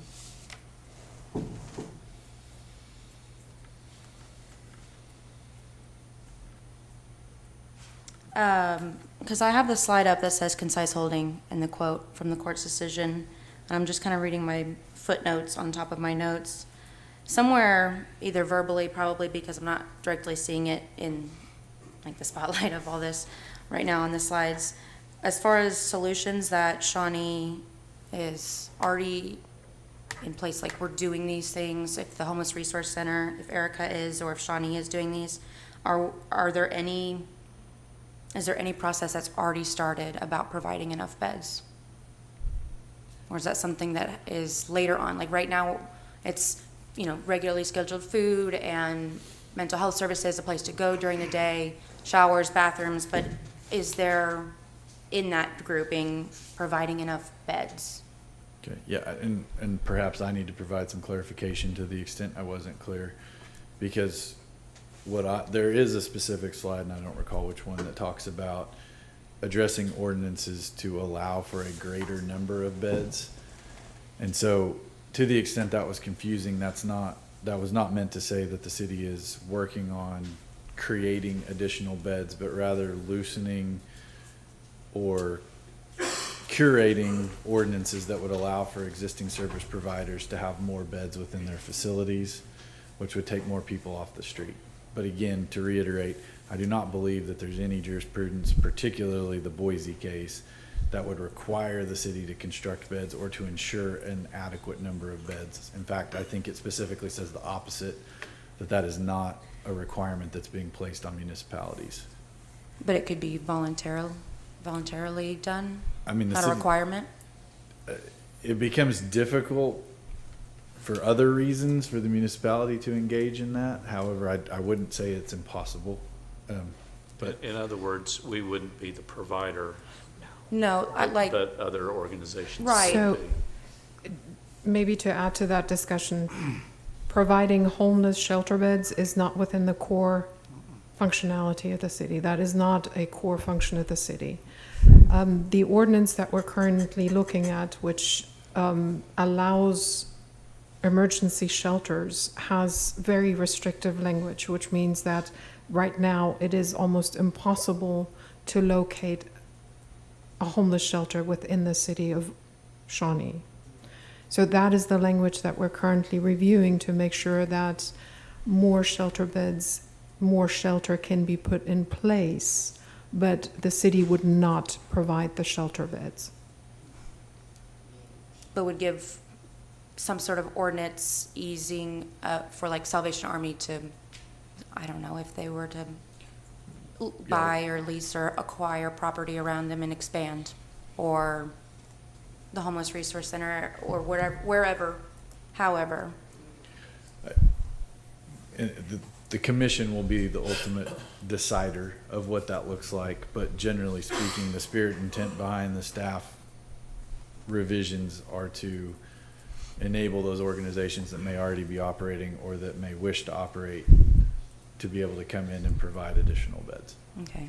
I guess where I was trying, my thought process was going is that if the holding is that a municipal government can't impose criminal charges when there is no adequate shelter, in Shawnee, if there was adequate shelter, yet these activities that have been brought to us by participation, comments, social media, could all of those then become criminal if there was an adequate, and I know you said there was a day-to-day number of homeless and bed counts and that, but if we're growing in a population, that, I mean, that's a job pipe.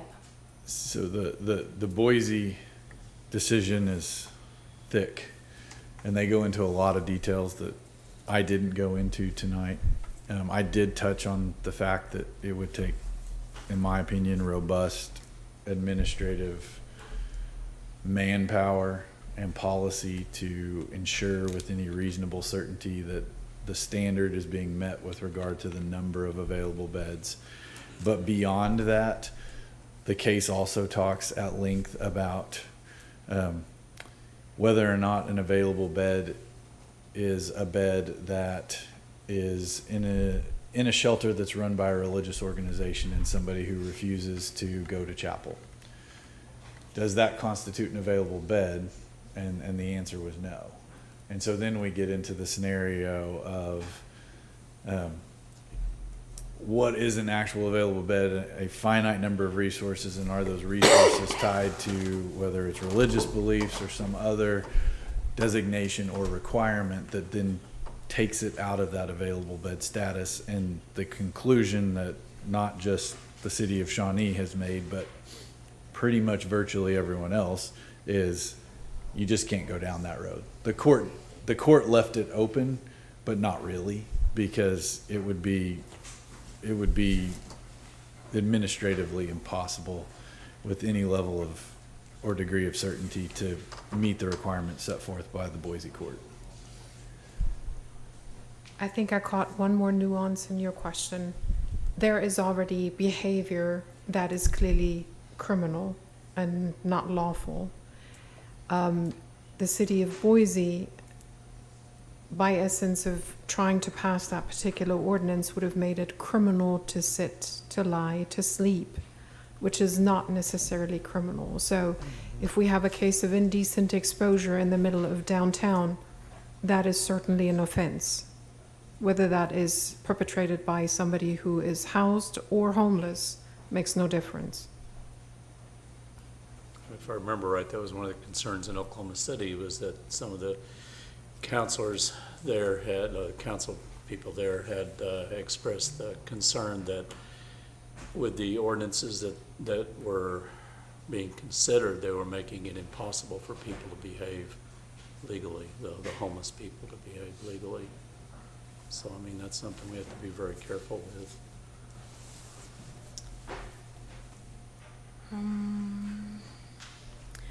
When, I'm going to shift gears probably.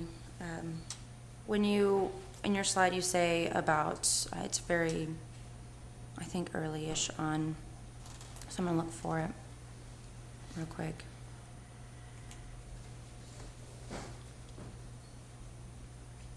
Critical step is obtaining verifiable evidence. This is a start. If, I believe Rob's comments, I have to switch my tabs here. In Rob's comment, he made the claim that he figured out who this van belongs to. Plates, running the plates, I believe he said it was the OK Restoration Church. Could someone call and say, hey, this has been brought up to our attention, can we get a little bit more context? Can we figure out who was driving that day and just probably figure out a little bit more of that, or is it dead on the table now? And I don't know who, I mean, I don't know if I could, or if he's already done it, if the city, if they're in charge of that now, if he goes on that online reporting site. So verifiable to a certain degree, verifiable in the fact that we have a license plate and we can follow up with the vehicle owner and we can kindly say, hey, we saw this and it appears to be XYZ. Can you provide additional information? Because under no circumstances would we want you to drop off newly homeless or homeless that were not originating in Shawnee at this location, because you wouldn't want us to do that to you either. So this particular verifiable information reaches a certain level. Would it be prosecutable? No.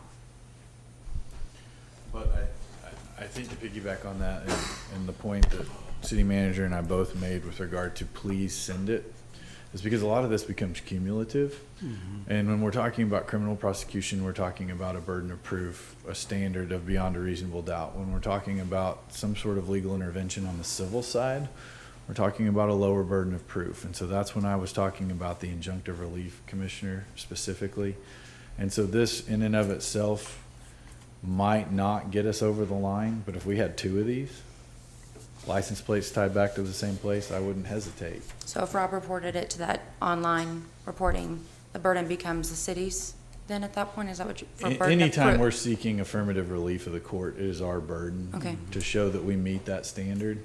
But again, I think with multiple occurrences from a single entity, it becomes, again, it's ultimately a court's decision, but I think it becomes much easier to ascertain the relief that we're looking for. Okay. And the other thing that we don't know is, I mean, obviously this gentleman is just standing there at the side of the curb. It doesn't look like he's under any duress or anything like that. I don't think he's been bound, gagged, and tossed out of the back of that van. If he tells the driver, you know, can you take me to Shawnee? I mean, what does that do to all this? I mean, he's an adult. He can go wherever he wants. I don't know that we have any recourse there. I'm not saying that, you know, if I have any issue at all talking with any organization. I've said that multiple times. But if someone gets in and said, you know, and if they're saying, bring me to Shawnee, what can we do about that? Well, it becomes very fact specific, as I alluded to. And we'll take Mr. Morris's comments, for example. He came to several, what I believe to be very reasonable conclusions based upon that photograph. But at the end of the day, it's pure speculation based upon the photograph. I think most of us would reach many, if not all, of the same conclusions. Sure. But that's not going to stand up.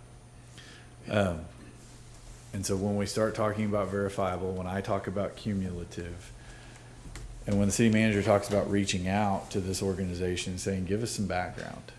We really don't like this occurring. And if they say, listen, we don't feel like we have an option, we have these contractual obligations to these people for whatever reason, then that's something we can look at. We don't know what we don't know at this point, but if we get reports, we get pieces of data like this, and we are able to look into it, then we can start to ascertain. But I would say, generally speaking, if this were to happen 3 more times, regardless of the explanation, I don't, and again, it would be up to the court itself, but I could see a judge saying, I don't really care what your motivation is, we're not going to continue to do this. And at that point, even if these individuals are asking to be dropped here, the organization itself would be the one that would have potential liability for violating that court order. And they're not going to, I would assume they would not want to mess with that. Yeah. Very good. Thank you for that explanation. They're probably not going to want to mess with it after the first phone call. One would hope. Lauren, do you have any other questions?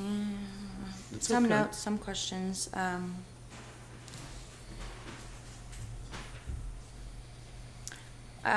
maybe piggybacking off of this, if we couldn't provide, well, we can't. If we can't provide overnight shelter beds, what's stopping our Salvation Army or our Homeless Resource Center from taking individuals to another city?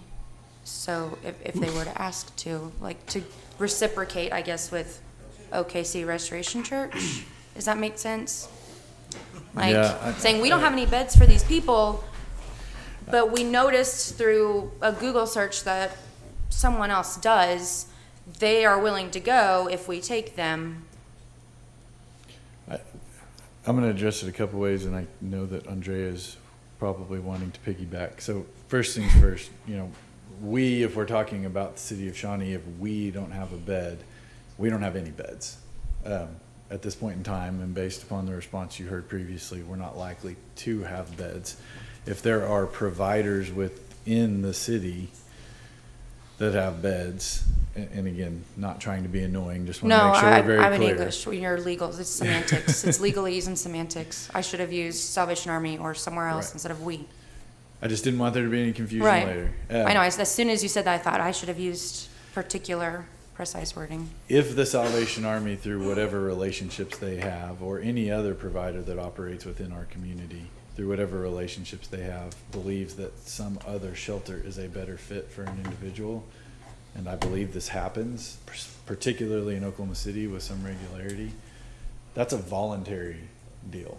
And we wouldn't have anything to do with that as the city of Shawnee. And I don't think that if you're asking, could that come back on us? Sure. If a private organization transported to another private organization and there was a meeting of the minds or an agreement that that was an appropriate thing, I don't believe that there would be any liability for the city. Okay. It has not occurred very often, but if somebody becomes stranded in Shawnee for whatever reason and they have family elsewhere, we have on very, very few occasions purchased them a ticket or provided them some way of getting there. But that is when there is verifiable family receiving at the other end. The city purchased that? That or was... No, who the we is of purchasing that? That was part of the homeless program outreach, but not city funds. Does that make sense? Mm-hmm. So then maybe there's some delineation between the Homeless Resource Center and Erica's position as a city employee working with the Homeless Resource Center, or what her position is with that. Could she see that there are certain people who need mental health facility care, or they need mental health services that we can't provide here? Could she find that in other cities and be empowered to? And because I feel like, and correct me if I'm wrong, she is a city employee, so that we aspect. That we aspect is very limited. What Erica does in her position as homeless program coordinator for the city, and yes, she is a city employee, she coordinates with all of the service providers, because we as a city do not provide shelters, beds, we do not provide mental health services, we do not provide care for victims of domestic violence, but we know who to refer a homeless client to. And there are many entities who provide such services. The city itself does not provide any of those services. We simply serve as a connector.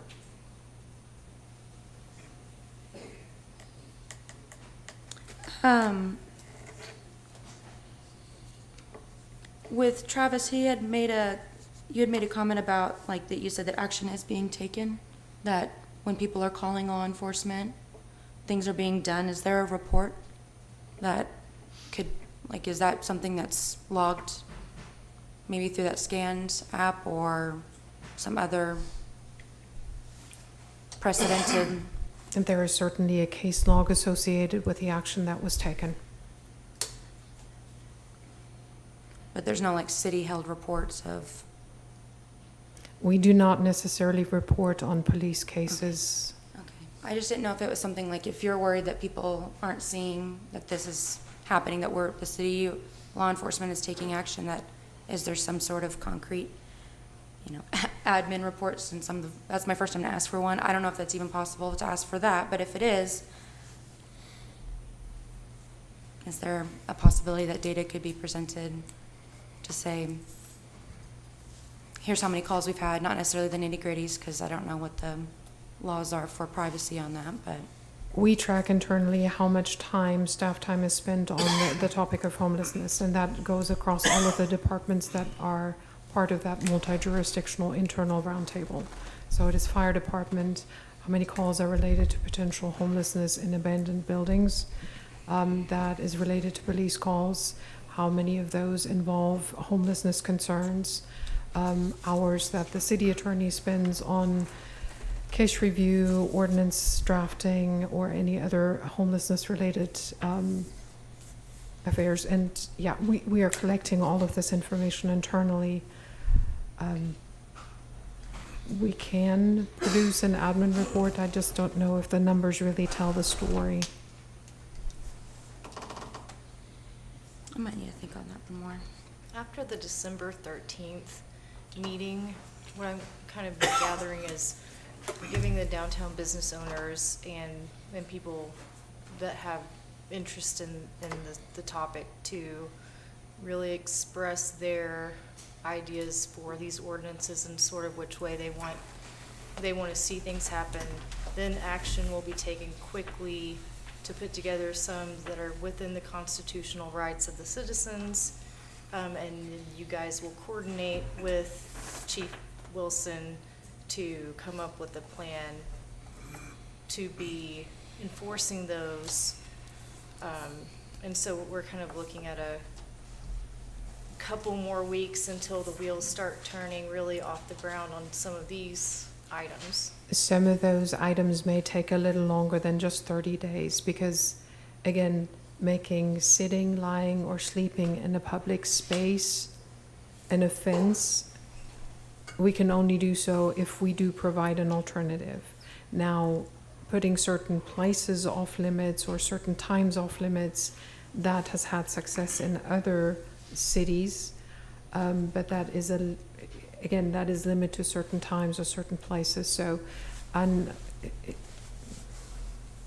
this will not be solved in 30 days. But stepping in the right direction in terms of what ordinances can we update, what enforcement can then follow, what property owners can do in the meantime for themselves because they have a vested property interest. Those are things that we can certainly work towards. Lauren, do you have any other questions? I feel like there was one that I really, like, others are lining up. I probably would follow up with emails.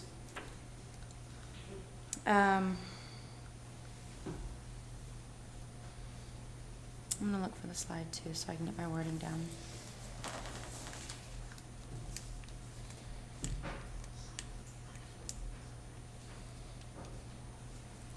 Just for a little levity, I did mention this was a very complex issue, correct? Yeah. It's an understatement. That's why I want to make sure everybody gets to ask their questions.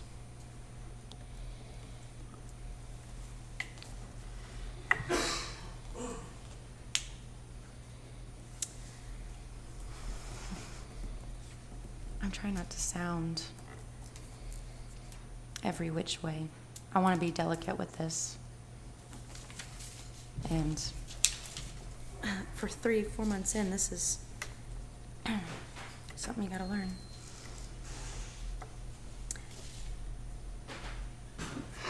During daily operations, if there is anybody, but we're speaking specifically on a type of person or people, if they're unwilling to go to a resource center that's open during business hours, what then? Like, because I'm oversimplifying it, but in my head, it came up. If the homeless resource center is open, if something else is open, coordinated public events of feeding or hygiene, if they're saying, no thanks, and they're just sitting out front of the library and not causing necessarily mayhem, I'll leave that for later possibly, but if they're just trashing the place or leaving trash behind, or I don't want to use the word loitering. If when they eventually do leave, it looks worse than what it did before, but the Homeless Resource Center was open, what's the consequence, if any? Because I'm concerned that at this point, if anybody, whether they're homeless or not, decided that they wanted to go and do any legal, technically, action on any public property, that they could, because And therein lies the crux of the problem. If it's not unlawful, we have no right to tell them what to do. So if this is in line, if their behavior is in line with the public space, they are not committing a crime, they're not causing a disturbance, we could not tell them they have to go to the Homeless Resource Center. That would be akin to me telling you, you can't go to Boy Scout Park, you must go to Woodland Veterans Park. That is not within my right to do.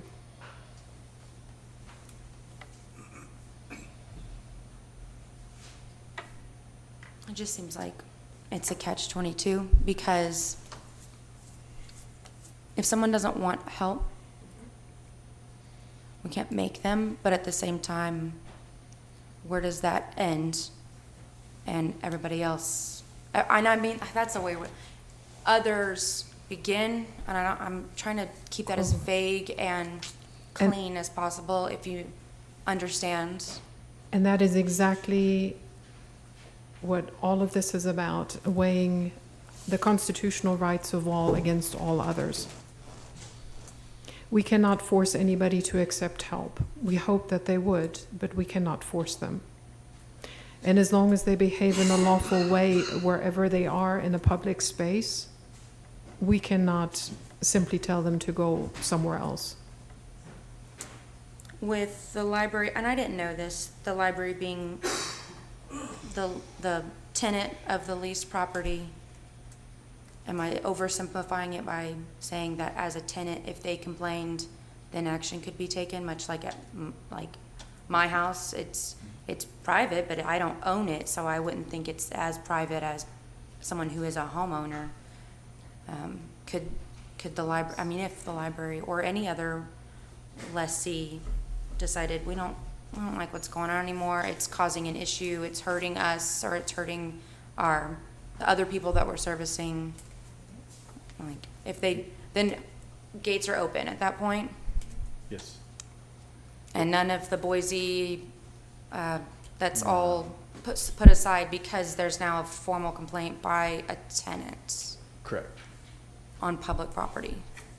And it's not citywide, it is one specific property, and therein lies the huge difference.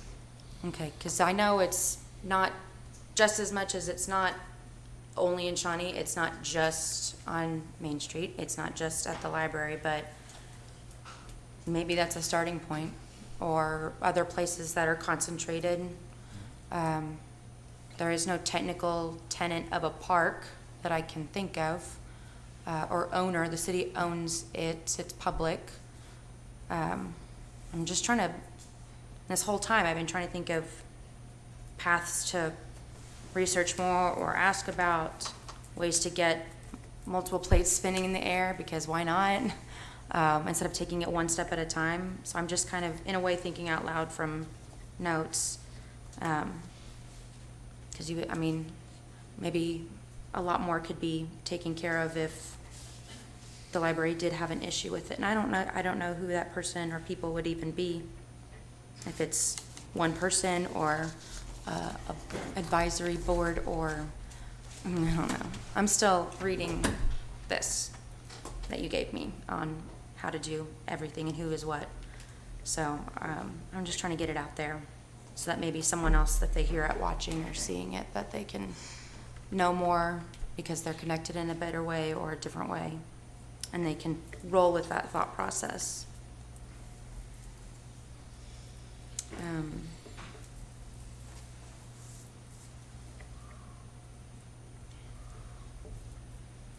Can we enforce any kind of, or is there already ordinance, city code of trash destruction, of like wear and tear of that public property?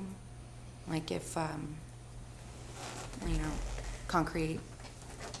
We have the ability to enforce existing ordinances in state law with regard to littering and malicious injury or destruction of property. What about unintentional? Like, I'm sorry? what about unintentional? Like if someone goes and they sit in the same spot for like every single day and they leave behind trash, or like if they pick up the trash but it left like a ring of, something behind on the concrete and it's stained in there because it's porous, if that's unintentional.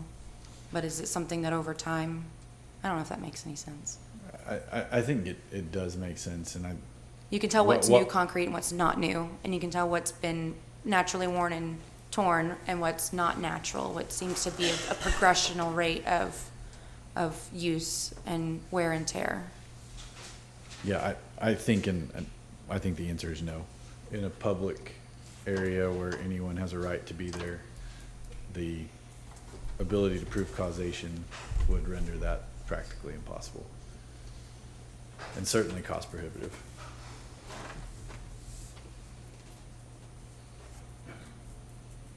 All right, I think I'm gonna have to call it good for now.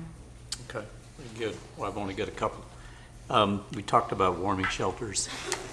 So I'm asking this just so people hear it and we get clarification on it. Those are planned to be provided this winter when the weather gets cold. Could you at least, for everybody's benefit, tell us when and where those will be and what qualifies a triggering event to open one of those? In the past, the Salvation Army has set the triggering event at 32 degrees Fahrenheit. We have been coordinating with C3 Church, and when I say we, it was the rural we, it was really Erica, who have graciously provided the emergency warming shelter this past winter season and have again agreed to graciously provide emergency warming shelter space for this season. I know that Erica is currently working with multiple groups to coordinate all of the things that need to be in place in order to be able to open up an emergency warming shelter. So we are watching the weather carefully, but the last I've heard, and I know that our next internal homeless roundtable is coming up very quickly, we were still coordinating resources. And I believe there was, a certain period of time the temperature had to stay below 32. Is that 3 days or? Just dropping once, because it takes so many resources and so much volunteer time to put this in place.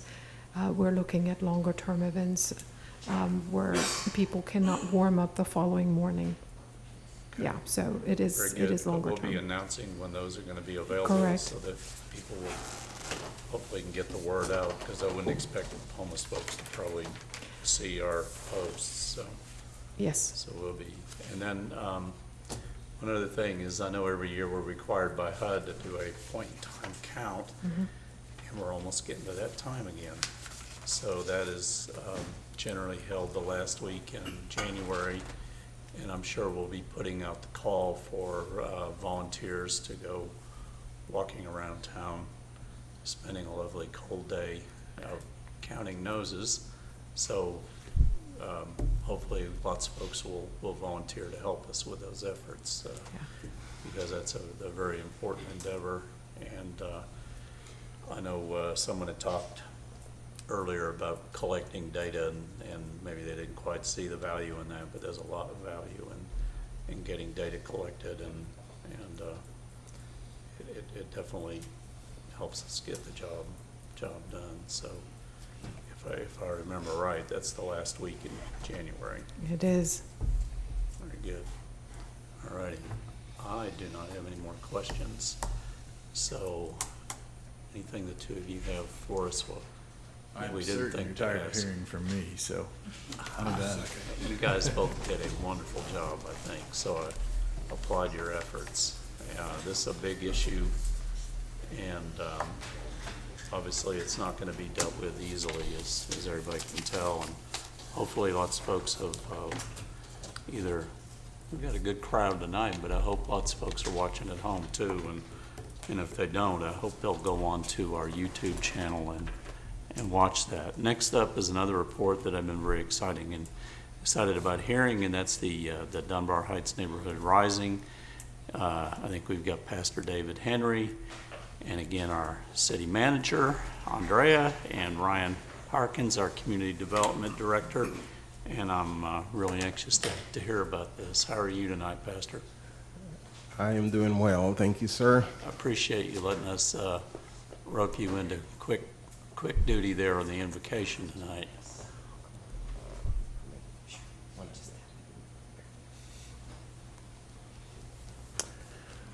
Thank you very much for letting us do this presentation on behalf of the Dunbar community. And what I'd like to do is just representing residents from Dunbar community, and also we have some individuals who are not only residents but just homeowners and some persons who work in the neighborhood. I moved here to Shawnee about 15 years ago and got roped into the Dunbar Heights group, and I live in that area, so I'm very much invested in what's happening there, pastor church there, and so very concerned, very involved. We've been involved in, and when I say we, I'm speaking just some of the residents, not all, are officially as the Dunbar Heights community board, but more so just our representatives of residents and workers, and those of us who are have been a part of the whole community work. Very glad to be supported by several of those persons that are here tonight. And what I want to do, I want to just highlight, just for a few minutes, talk to you about two things that we've been focused on for the past several years. One is safety in our community, and the other is beautification of the community. There are other things that are very important, like economic and social infrastructure and so on, but our group has been really focused on safety and also beautification. And so we've been doing that over the past several years, and more recently we've been meeting a couple of times each month. Mr. Ford, Bill Ford, and Joe has graciously opened their facilities for us to meet at their conference room meeting area. And so that's where we've been meeting, and just anyone from the community is welcome to come and be a part of that conversation. Commissioner Flood has been there, the city manager has been there, and some others. So we're very glad to be a partner, because the Dunbar Heights community, for some persons watching may not know, we're speaking about the south side of Shawnee, mostly from Farrell Street, technically from Farrell Street going south, but we can say practically from Main Street area. Probably about a third of Ward 3 is what we represent. And in the work that we've been doing for the past several years, we've worked very closely with the city. The city has been very much involved in some of the projects that I'm going to mention here shortly. Shawnee Milling Company has been very, very supportive and standing behind the group for over these years. We've also worked with a lot of the local business, especially on the Main Street area, has been very involved. OG&E has been also involved, especially when we talk about safety. They have come on board and really helped with turning on a lot of lights that would go out. We have several people who would drive at night just to see where the lights are out in different areas that we could look at. And so OG&E has been very instrumental with that. Also, the police department, they've been a part of our conversation too, and been very involved and supportive. The Citizen Potawatomi, churches, and some other organizations. So we're trying to pull together groups and organizations within the Dunbar Heights area, because Dunbar Heights is important in a lot of ways for the city of Shawnee. Dunbar is not a part of Shawnee, it is Shawnee. And I was just noticing in preparation for this that 3 of the 5 main entrances into Shawnee comes through Dunbar Heights. And so we're going to talk about some signage in a moment, but Dunbar Heights is important in that way. Most of what we see happening on the north side of town has been at one point happening in Dunbar Heights. There were all kinds of businesses. There was laundromat, there were restaurants, there were parks, and just a lot of thriving things happening in Dunbar Heights. And unfortunately, many of those things, and I would say this very politely, have been taken away from Dunbar Heights. And so we're trying to work together as a team, working together to really rebuild in the Dunbar Heights community area, because Dunbar Heights is important not just for the residents, but also for Shawnee. And so here tonight, we're trying to make an appeal. We would like to inform the council and our city, other members in our community about what we're doing in the Dunbar Heights area, but we also are trying to get more support for some of the activities and so on that we are doing in Dunbar Heights. And in just a moment, I will mention a few of those for you. So let me just highlight a few things that's presently, and then some things in the future. Dunbar Heights, as we said, has a long history from the very beginning of Shawnee, and you see several photographs that has been submitted that's reflecting some of the history from the very early years of Dunbar Heights. We do know and recognize that there are many spaces and areas that really need some major cleanup and major renovation and so on. And we've been working on that. The city has partnered with us in some great ways in doing that. And so we're very much aware of that, trash that needs to be cleaned up. And we also recognize there's some good things that are happening in the Dunbar Heights area. We have several business places, the dollar store, the sign shop, and a few other places. And we hope that we would see more economic activities taking place between Hardesty and Main Street as we work together. So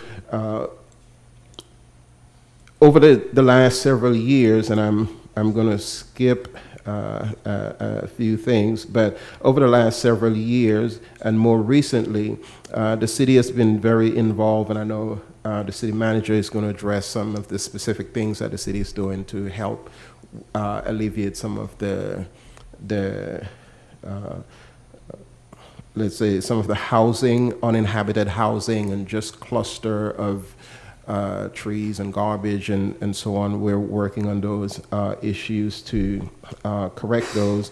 And so would it be building or trash violation, we're working with the city. The city is working with us so that we can resolve those issues in a good way. And then glad our friend Mike Little is here, and just really want to commend him for the work that he's done over the years in the Dunbar Heights area, and he mentioned that earlier in his presentation. And then Community Action has also been involved in some of the housing, the new housing projects in the area. And the Love Your Block Initiative partnership that Ryan's going to talk some more about. Just want to highlight those. And then part of what we're doing here is we're trying to mobilize the people in our community in the Dunbar Heights area to really step up and get involved, more involved, I would say, getting more people involved in some of the things that we have coming on board. And we're very excited about the signage that the city has decided to put on the entry, the Farrell entry off 177. And we do realize that when you're working with the city, with the government, things take time. And so we're just kind of wondering when we might be looking at that sort of coming into beings. So just want to put that thought in your mind when we might see some of that happening. And so let me just highlight a few of the things, activities that we have coming up, and then the city manager and Mr. Ryan is going to come and share about the city and also about the Love Your Block program. As we move forward, some of the things that we really want to celebrate is the open dialogue and communication that we have with the city. The mayor and the manager and our commissioner has been very available and important part of the dialogue and the conversation that we have, and we really feel as though we're making some good progress after a long time. And then I also wanted to highlight an event that we hosted at our church last month with some of the business owners on Main Street. We had that discussion that Teresa Cody has helped to pull together, and we host. And basically, we're looking at how technology, law enforcement, and citizens can work together to keep our community safe, and how we utilize those resources. And so we had Chief Mason and what's her name? Vivian that came and did some presentation on the law enforcement side. There was a company called Camera Guys that spoke about the technology, and also Jeremy that spoke about the high speed and technology, all that stuff that's way over my head, but he did a great presentation on that. So that was a good activity, and we really look forward. There's going to be a follow-up in January, early next year, about a neighborhood working together. So we're really excited about that, mostly in the Dunbar Heights and the Main Street portion of Ward 3. And then also want to talk about I probably shouldn't say this, but the homeless program. Y'all have probably never heard about that, but the homeless program, because some of that resource is now in the Dunbar area, and we would just like to say we would love to be a part of the conversation about the long-term plans with regards to the homeless situation. And that's all we do in our work at our church, is homeless. So we'd love for the Dunbars to be a part of that long-term conversation. And then we also are making progress, and the city manager will talk about some of those the things that's coming up with the cleanup and so on. And then the group that meets a couple of times each month, we're going to be doing we're going to divide up in groups, and we're going to look through the Ward 3 Dunbar Heights area for pockets where most of the problems that need cleaning up and so on is.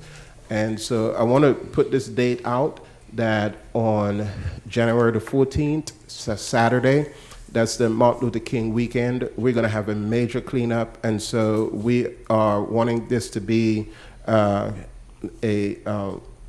Ward 3 wide, but also just everybody who would like to get involved and be a part of that. We're going to have a cleanup day, and that's going to be an event where we're hoping some of the business people that run heavy equipment might be able to be a part of that, so we could have chainsaw chippers and things that we need to clean and dump. And so that's going to be a big event that we're already working on and working out the details.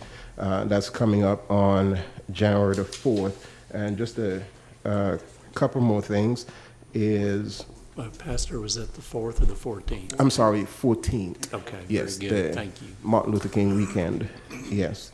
And just two more things is POGO is hosting a walkability seminar at our church tomorrow, and that's going to be an all-day event.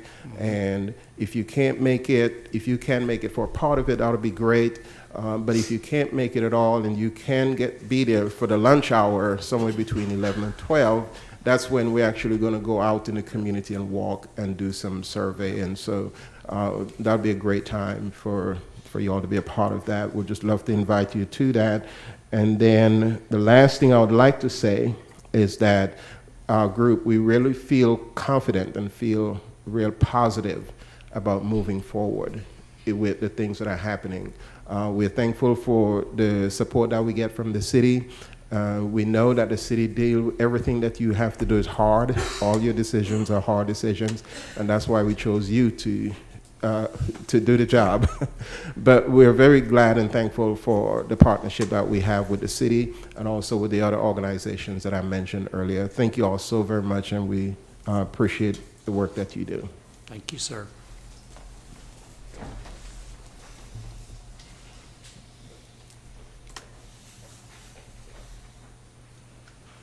As was announced, this is a tri-party admin report because there are really so many different aspects and so many different components to working with the neighborhoods to foster that relationship that had been less than amiable in the past.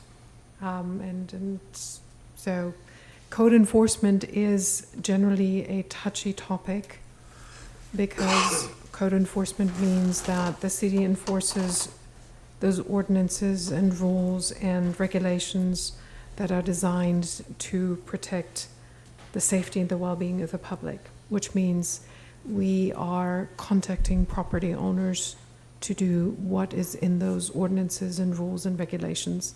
And sometimes that is well received, and other times that is not so well received. In working with the Dunbar Heights neighborhood, we wanted to ensure that these ordinances are followed and there is support within the neighborhood to make sure that abandoned houses are taken care of, that tall weeds and trash is taken care of. But it is still a hard conversation to have with somebody who has properties in that particular area. I think the most important thing that everybody has to keep in mind that code enforcement is essential to providing a safe and healthy neighborhood. When code violations are reported or observed at a property, we usually send a warning letter. It is sent to the property owner of record. Sometimes they are still local, sometimes they have moved away. In all of those letters, we detail what violations are in place, and pursuant to state law, the notice period begins when the notice is mailed. All of our notices are completely compliant with state law. Compliance with the municipal code is always the goal of those inspection and code enforcement activities. Code enforcement will make every effort to work with the property owner to obtain voluntary compliance. Extensions of time will be given when there is good faith effort and progress is made. But the safety and neighborhood impact will always be the primary consideration for any activity and any action taken or any extension granted. What this particular slide provides you is a snapshot of the code enforcement activities, both for the city of Shawnee and then a more close-up view of what is focused on the Dunbar Heights neighborhood. And as you can see, we have open cases, closed cases, every which where you look within those 41 square miles of the city of Shawnee. In terms of overall area, the Dunbar Heights neighborhood makes up roughly 1.5 square miles of the city's 41.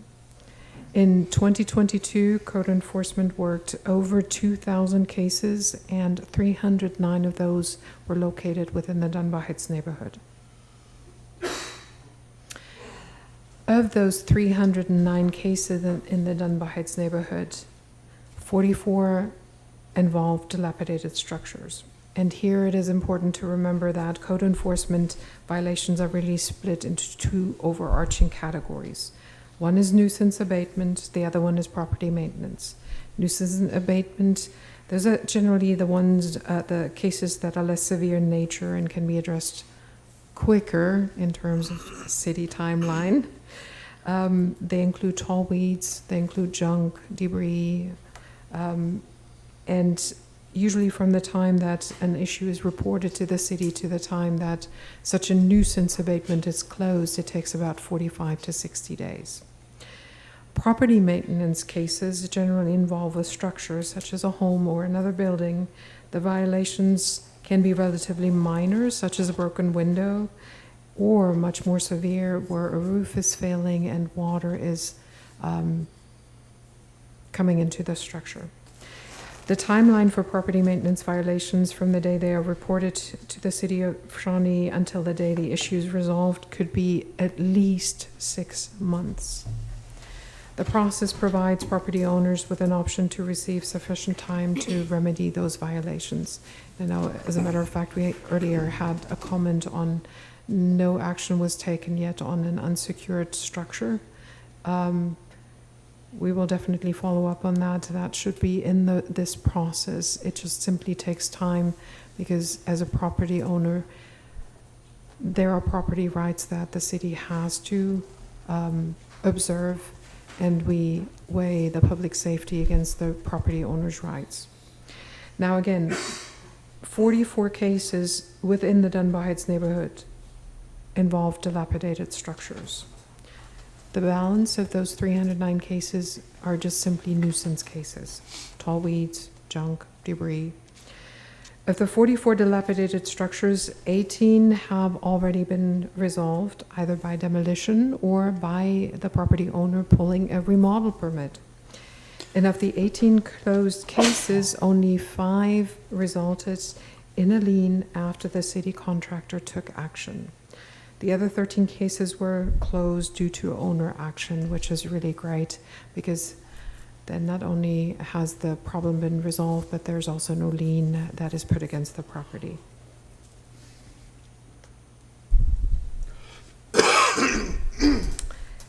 The City of Shawnee's code violation notifications, again, as I stated before, are fully compliant with Oklahoma state law. Nonetheless, in working with the Dunbar Heights neighborhood group and the property owners there, staff recognized 2 important takeaways.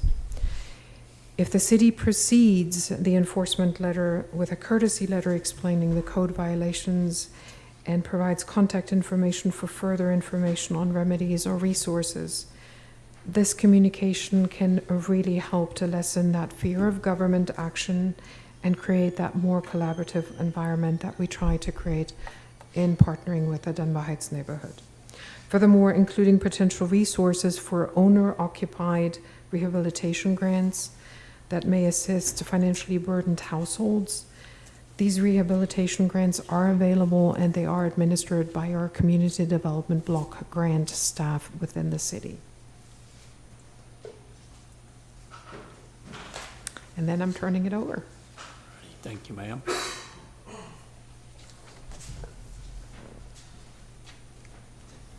You know, you stand where you stand on the totem pole when you follow all of that.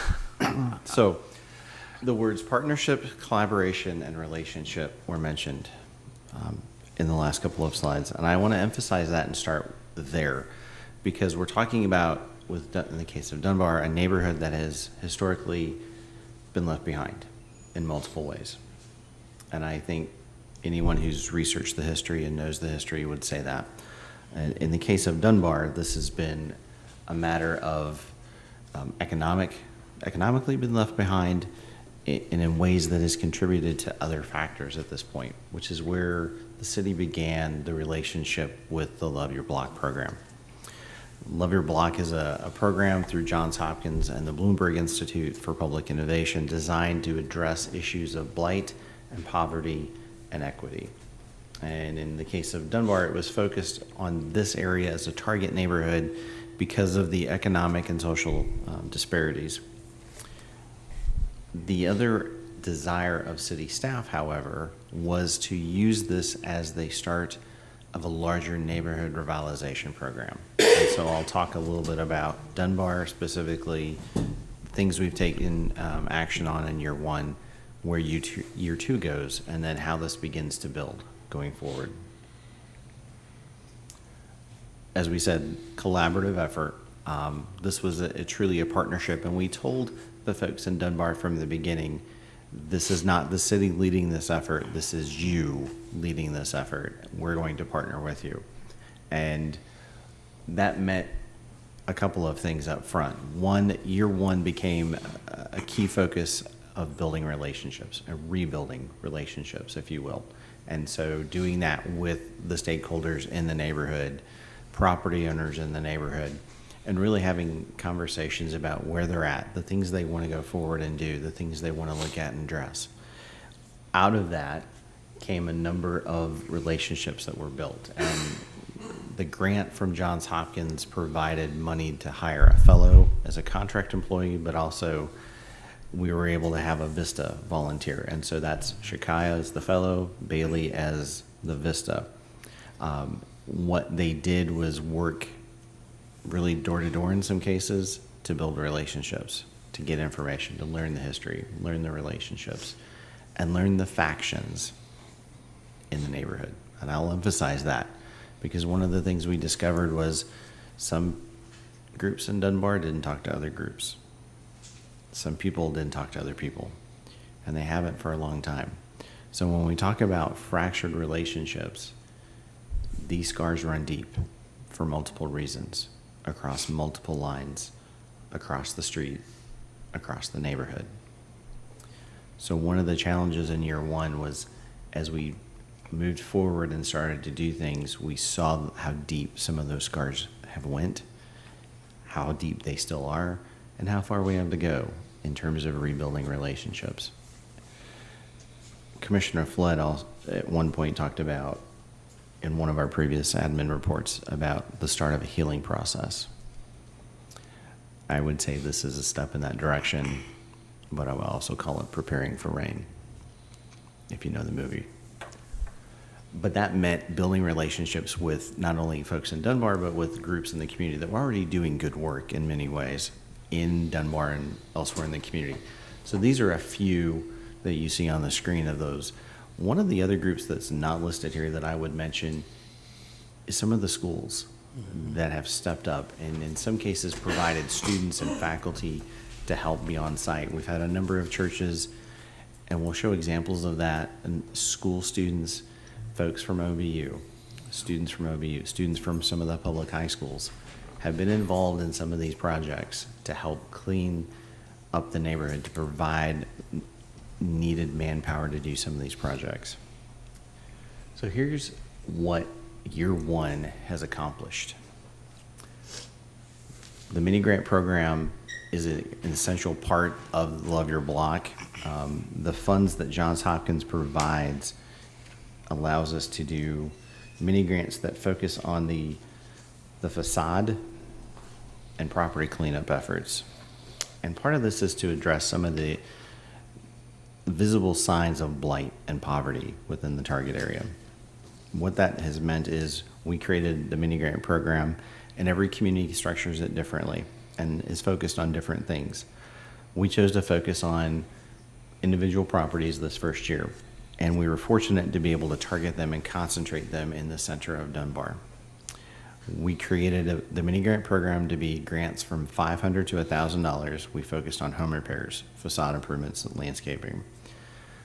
We used about $13,000 to do these projects.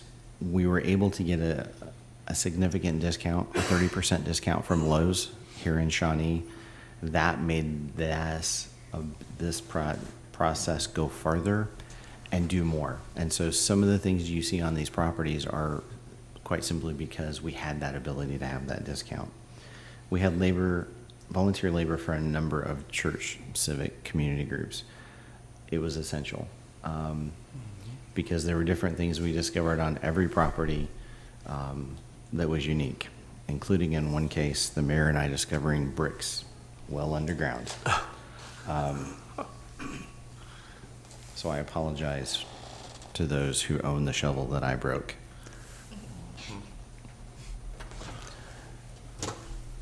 Here's another example. 204 residents and stakeholders engaged. These are people who have been in community discussions, who have volunteered. It's resulted in 276 hours of discussion with residents and stakeholders. This is about restoring hope and rebuilding relationships. But it's also resulted in 372 volunteer hours of service performed. We were able to do 11 mini grants, including property cleanup, facade, and in one case, removing a tree that was about to fall not only on one, but on two houses. we were able to cooperate as part of a citywide cleanup day that, in the case of Dunbar, resulted in 16,000 pounds of trash being removed on a very cold, windy day. Multiple trees were removed, in some cases with the assistance of individuals from CPN. Their assistance and their willingness to be a part of this early on has helped make a huge difference. We also have been able to get one house into the owner-occupied rehab program through our CDBG money. We also have started to look at a number of properties where we could help people in a year or two get to that point. So in terms of what this program does, as I mentioned, it's focused on equity, blight, and substandard conditions, and addressing poverty, issues of poverty. So this first year, the relationship aspect has been focused on how do we begin to alleviate some of these conditions while rebuilding and restoring relationships. In year two, we start to move from us taking a lot of the work and the lead on to letting Dunbar do that as part of the sustainable teaching to fish type of mindset. Not because we don't know what the issues are, but because long-term we want Dunbar to take the lead and be the true lead in this process. We collaborate. So year two begins a bit of a shift. We continue to look at what types of mini grant projects can we do on individual properties, but also what community-wide type projects can we take on in Dunbar. Tree planting, more vacant lot clearance, community projects of community impact like gardens, things like that. But it's also the process of discussing what other things can we do to help alleviate the economic part that deals with poverty. So we're looking at discussions and training modules where we have experts come in and talk about, here's how you develop a business plan, here's how you can secure funding for small businesses, those types of discussions. The other things that we're looking at really are helping Dunbar develop long-term plans from their perspective so that we know how to best match up forces, resources, and volunteers with them. One of the big questions then for year two becomes, what does Dunbar want to do next? And then what do they want to learn? And by that meaning, what city staff do they want to learn more about? What programs do they want to learn more about?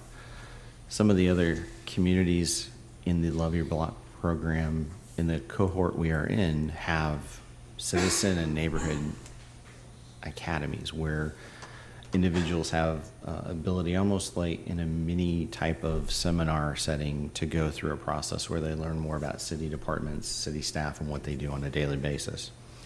Our goal as staff in year two is to start to incorporate that into the Love Your Block program as a way to help not only engage staff more with the community, but also give the folks in Dunbar a chance to have more accessibility on a daily basis, know who to call for what issue, but also help provide more transparency about different ways the city government works. And the reason we're doing that is because long-term, we see this with Dunbar being not just 2 years of Love Your Block and then it ends. I will tell you that from staff's perspective, we'll be walking alongside Dunbar years 3, 5, 7. So when they first said to us as we started this, if you're not serious, don't start, we're that serious. We see this as that type of long-term program. But also a way to start a process that can be replicated elsewhere in the community. So when Dunbar is on year 3, we're looking at year 1 somewhere else in the community. Even to the point we're gonna invite Dunbar leadership to help pick the next neighborhood that we start to work in as a way to give back and help other neighborhoods in the community see what they can do. Knowing that every process, every neighborhood will be a little different, but ultimately that's the type of long-term process we're looking at, where staff will be working alongside multiple neighborhoods at once at varying stages of revitalization, including mini grant type projects, volunteer type of work, community gardens, all of those types of things. So That's where we go year 2 and beyond, and how it begins to replicate elsewhere in the community. With that said, let me show you a few of the highlights. So here's one of the examples of, this was our first mini grant project. This is a church in town that volunteered to do this. They did great work. The owner was incredibly shocked at how it turned out. This is one of the second projects we did. This is where the brick Yes. was. This is where the shovel was broken. And you by might me. also mention it was 111 degrees that day. It was. It definitely was. And you can see a huge difference. And Bloomberg staff has been on site and seen these projects up close and personal, and they are incredibly impressed with the work people in our community have done. This was another mini grant project. You can see a vast difference. There were folks from all organizations in the community involved in this project. This is another than what he did. And the owner shared with staff from the Bloomberg Institute a couple weeks ago, when staff was on site, just how this program and this process has just instilled hope in the community, and how a simple act of painting for years was just dismissed as a crazy idea. Why would we do that? And now they see the value in things like that and what it can do. And these are some of the groups of volunteers, all ages, all sections of the community. To the point, one school district is volunteering their leadership class to come down a couple hours a month to help do work and provide service hours in the neighborhood. So with that, staff would be happy to answer questions you might have. Questions, comments? One of the things that working with the awesome, amazing individuals from the Dunbar area is it's given lots of new and priceless relationships that I've been able to gain. And one of those is with my friend Rick Young there, that constantly is texting me encouraging words and challenging me, and always ends his comments with something along the lines of hashtag Shawnee Rising, hashtag for such a time as this. I think we've got a new hashtag, Dunbar takes the lead. I believe that Dunbar could be the community that shows other communities just like it what it's like to find its heart and find its hope again, and become the amazing neighborhood that it was at one time. And that comment got me right there. And so I'm really looking forward to seeing what this can do, not only for our community but for others like it. So thank you. And, and I'm going to jump right on top of that, is that when staff was here from Johns Hopkins and in Bloomberg a couple of weeks back, they talked about how when our staff that runs this program went to Baltimore for the training that you guys did up there, that there were cities that came to the Johns Hopkins staff and said, hey, we're having problems getting this thing started and so forth. And she pointed out to me that they were quick to point at you guys and say, you need to talk to Shawnee and see what they're doing there, because we and the Dunbar community were shown as an example that they used. This organization that does stuff worldwide, we were used as the example of how to do this right. So thank you very much, Dunbar folks, for your participation in this, and thank you, staff, for your participation in this. And I know working together we can get all kinds of stuff done. And I think this has been a wonderful program. So again, thank you. We're excited to see what year 2 brings. Absolutely. I have a question.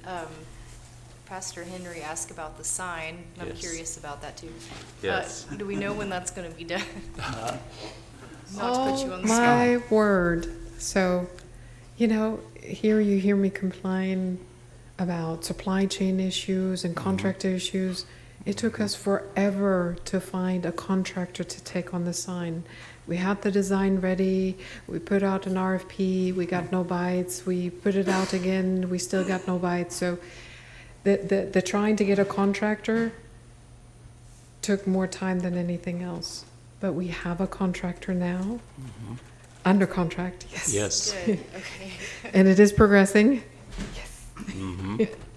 So we're hoping for good weather, because of course it involves some concrete work, and that is always weather dependent. So I cannot make any promises on the timeline, but I'm eternally grateful that we actually found a contractor to do this sign for us. Awesome. And Thank you for that. we've been pushing on this for a long time. I mean, I know at least a year. I had almost given up hope And- that we would find somebody to do this for us. Yeah, thank you very much. Any other questions, comments on all we've heard? We've heard an awful lot tonight. I don't know if it's a question. Well, I don't know. In some of the pictures, and that's probably why I have this question here, but I feel like maybe Ryan clarified, and I just need it like outright, like said to me. The Love Your Block program, is that like right now exclusively focused on the Dunbar Heights area? I wrote that question, then you started to talk about years 1 and 2 and 3, and Yes. so I just, absolute clear. Okay. And then you said, and I'm paraphrasing to death about it, that eventually like a larger scale would become of it to move to different communities. Correct. Ultimately, what staff's looking at doing is using this as the start of a neighborhood revitalization process. So we would start to replicate this in other neighborhoods in the community. Okay. What you see in what some communities will do is basically an application process, and neighborhoods have to apply to be accepted into that type of program. Some are just picked because of, in some communities, just because of where they're at and the circumstances going on. Okay. What we envision is more of the application type role, where a neighborhood would have to show how they're organized, why they want to be a part of this, and what they hope to accomplish.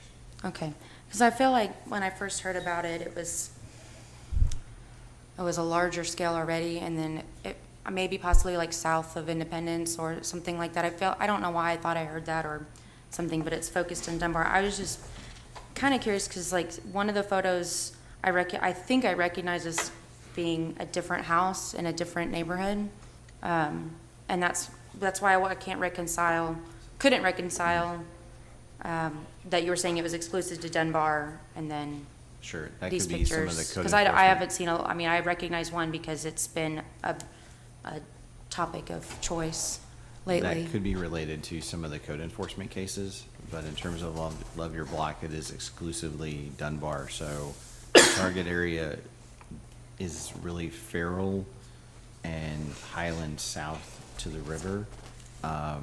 So we have a number of code enforcement cases in that area. Then we have some that are outside that may have been examples of code enforcement cases or types of code enforcement cases we're doing in the community.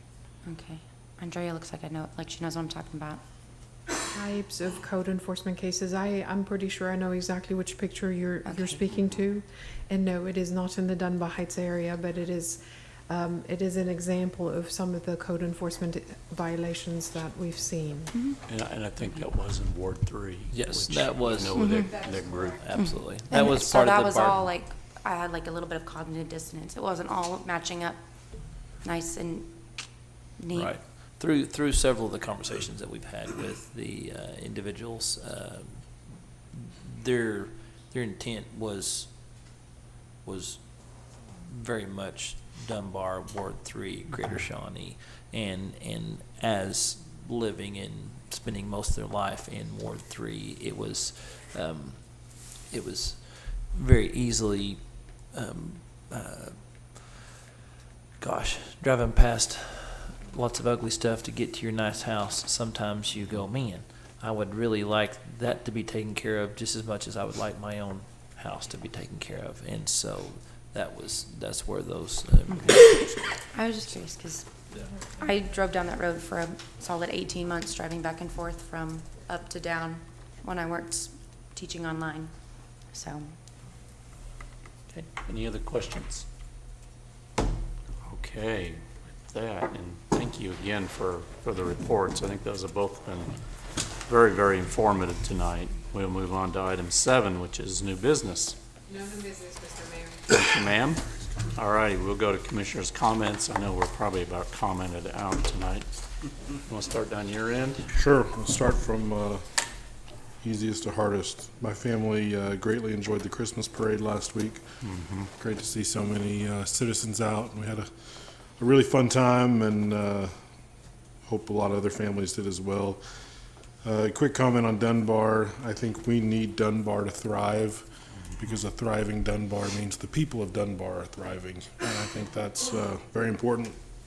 And I know we've talked a lot tonight about homelessness and that issue, and I mean, it's not a new problem. I think I seem to remember for 20 years when I was a teenager here, people saying, well, somebody needs to do something, and no one ever did anything, and here we are. And so doing something is going to take some time. I hope that, appreciate Joe and his talk about constitutional rights, because I think those are important, and I hope that maybe we can even more personalize it, that as we each consider our stance on certain views, we'll maybe view it as how would I want my son or my daughter treated on all of the sides.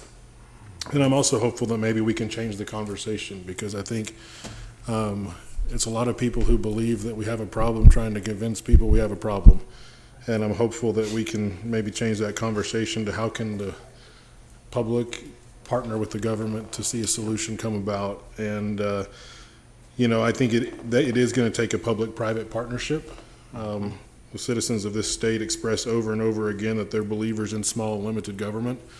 And a small and limited government means that a lot of responsibility falls on the citizenry. So how can the public and the government partner to see a solution that's in the best interest of our entire community? A couple ideas I wrote down were, what can we learn from others? What other communities have ideas that we can learn, and together, what ideas can we come up with that we decide are worth pioneering together?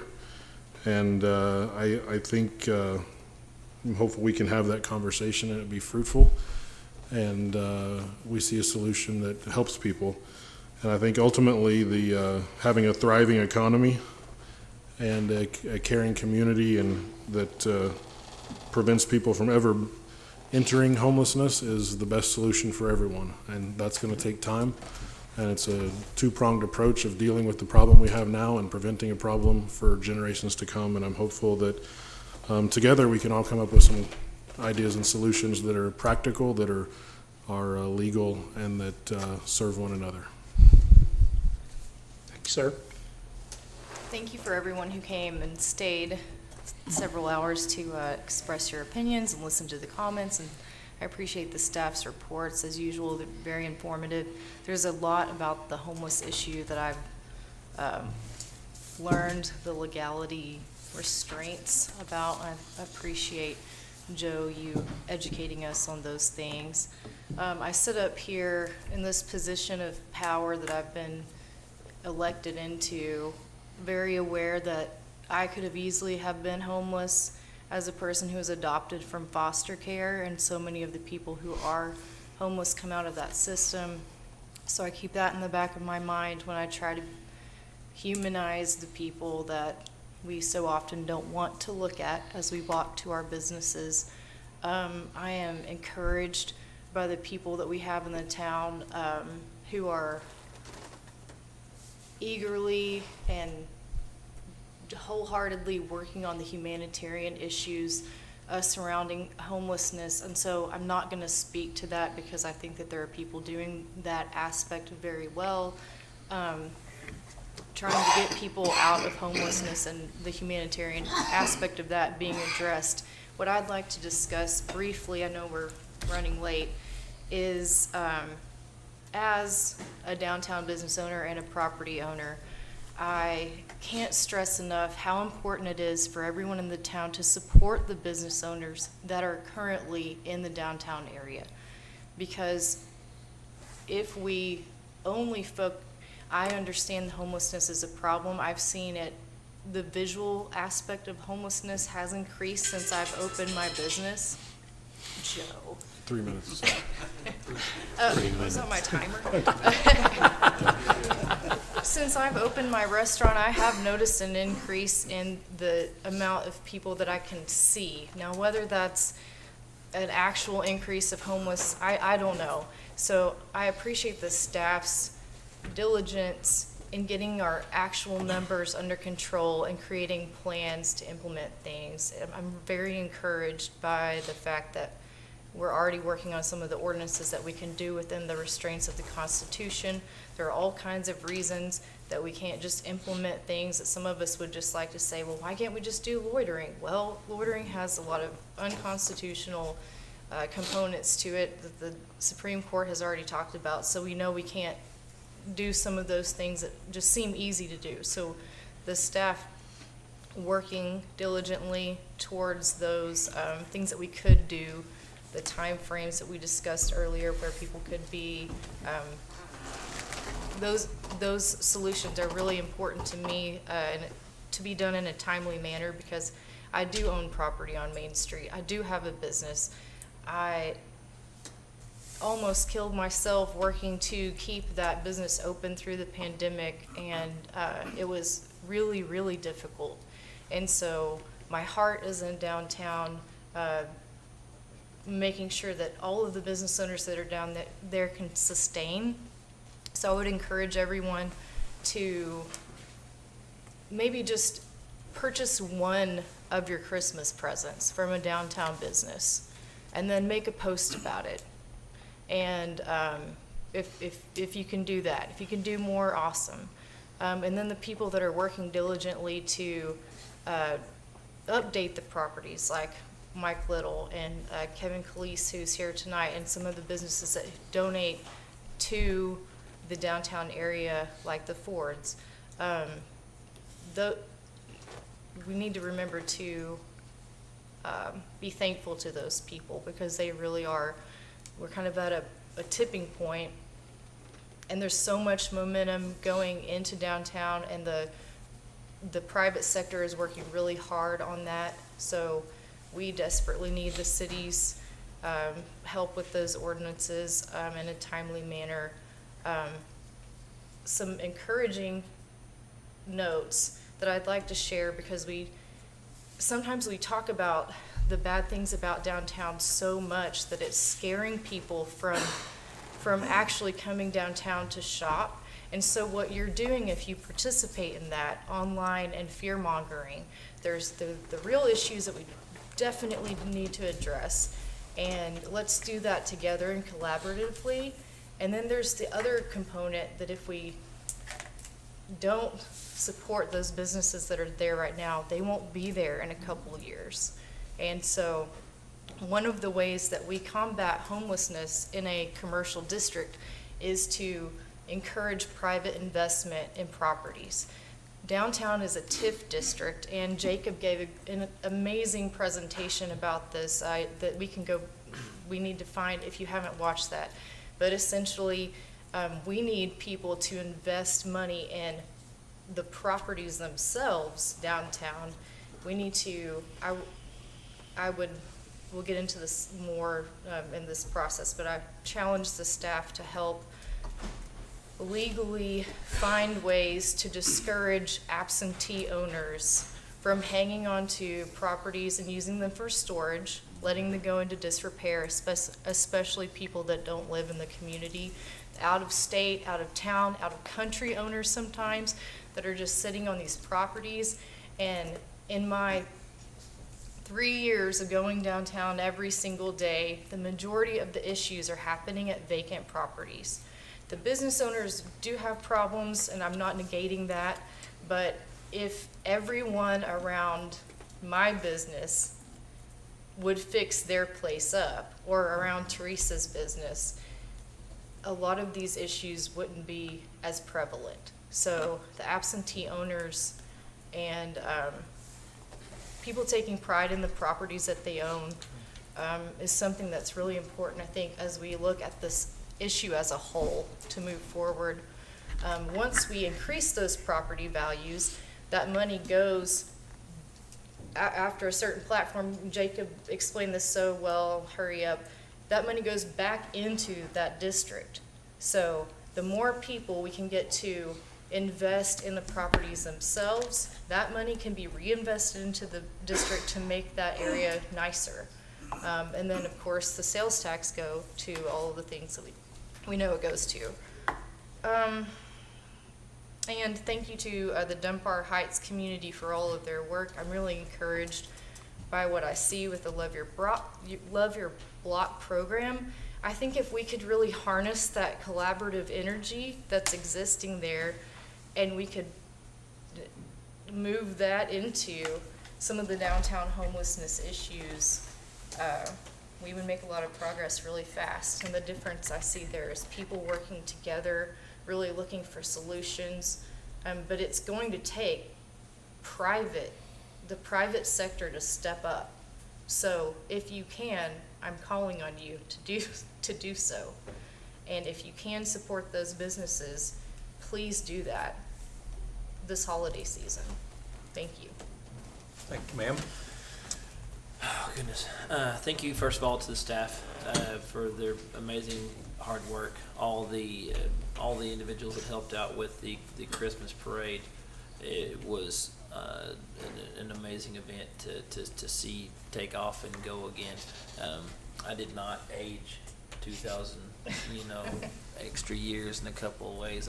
I get to play a special role during the parade, and I'm super excited about that. And so, a couple of weeks, I'll be back to normal.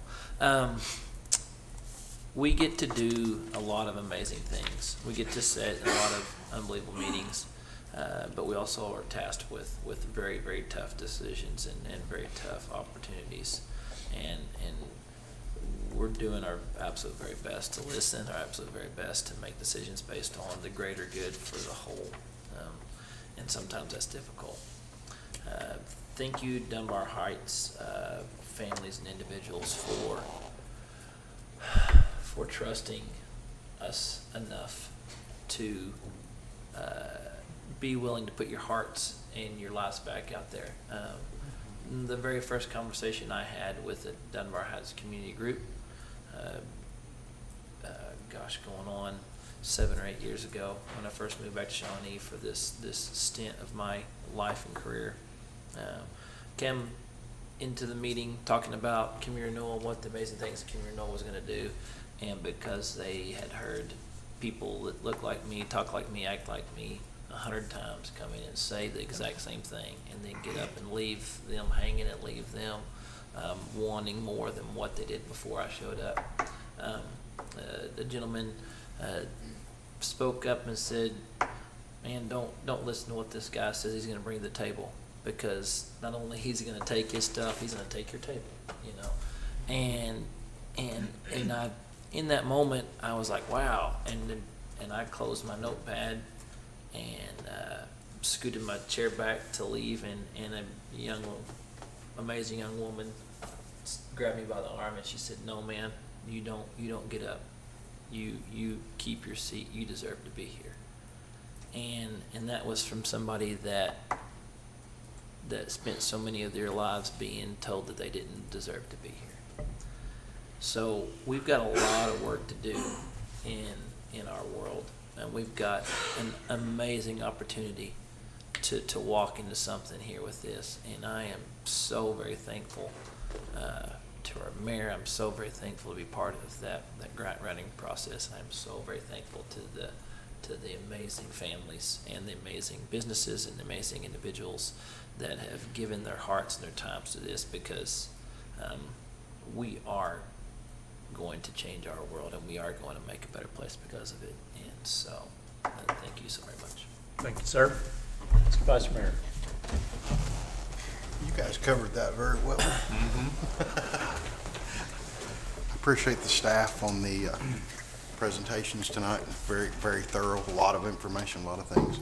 Appreciate the Dunbar community being here, residents, stakeholders, and everything that's progressing there. That's very good to see. Thank you for being here for a lot of information tonight on multiple subjects. So It was long, but we're getting there.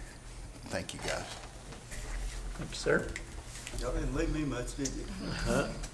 I mean, we all know the homeless issue. You know, we're addressing it the best we can. It's, you know, there's probably not a right answer to any of it. It's the sad thing, you know. It's just going to be a long effort to counteract it. The Dunbar community, the amount of improvements you guys have made down there is pretty amazing, you know, and how the community and the residents down there have kind of stepped up to do that. One thing I did see on the staff was the way they were doing with code enforcement, where they were sending out letters instead of citations, you know, and giving them resources to try to help the community combat that, which I think is a huge plus. You know, we're not the big bad city at that point, so I appreciate you doing that. Christmas parade, weather was a little cold. I know my grandson and kids really enjoyed it. Travis, so they did a good job. But we'll kind of keep trying to cure the homeless problem the best we can, and you know, with the legal aspect involved in it, you know, it's just going to be a slow process. That's all I got. Thank you, sir. I want to thank everyone who did come and speak in the public comments, the citizen participation section, and would encourage more people to come as they so choose.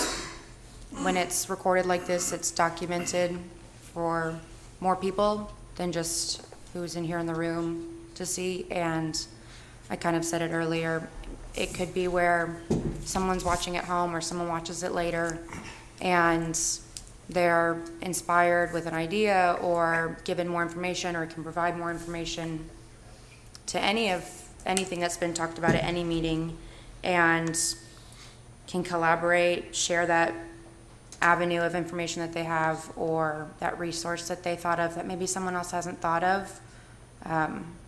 Because sometimes, like for me personally, I get pigeonholed into one specific topic, and then I almost overexhaust myself to it to where I'm no longer effective in it. So I look for other people to give me what they know, to offer up pieces of information and help me break through into some sort of progress. I was looking at my notes from the last official meeting, to switch back over to it, and I want to reiterate again, like Rick did, about the true representative government. And to quote Rick, he said, "Not kick the can down the road." So now that the elections are over and things are moving forward away from that, I guess I'll be looking and watching to see, maybe asking for updates at a certain time this month or next month, so that the people who have spoken up about it and that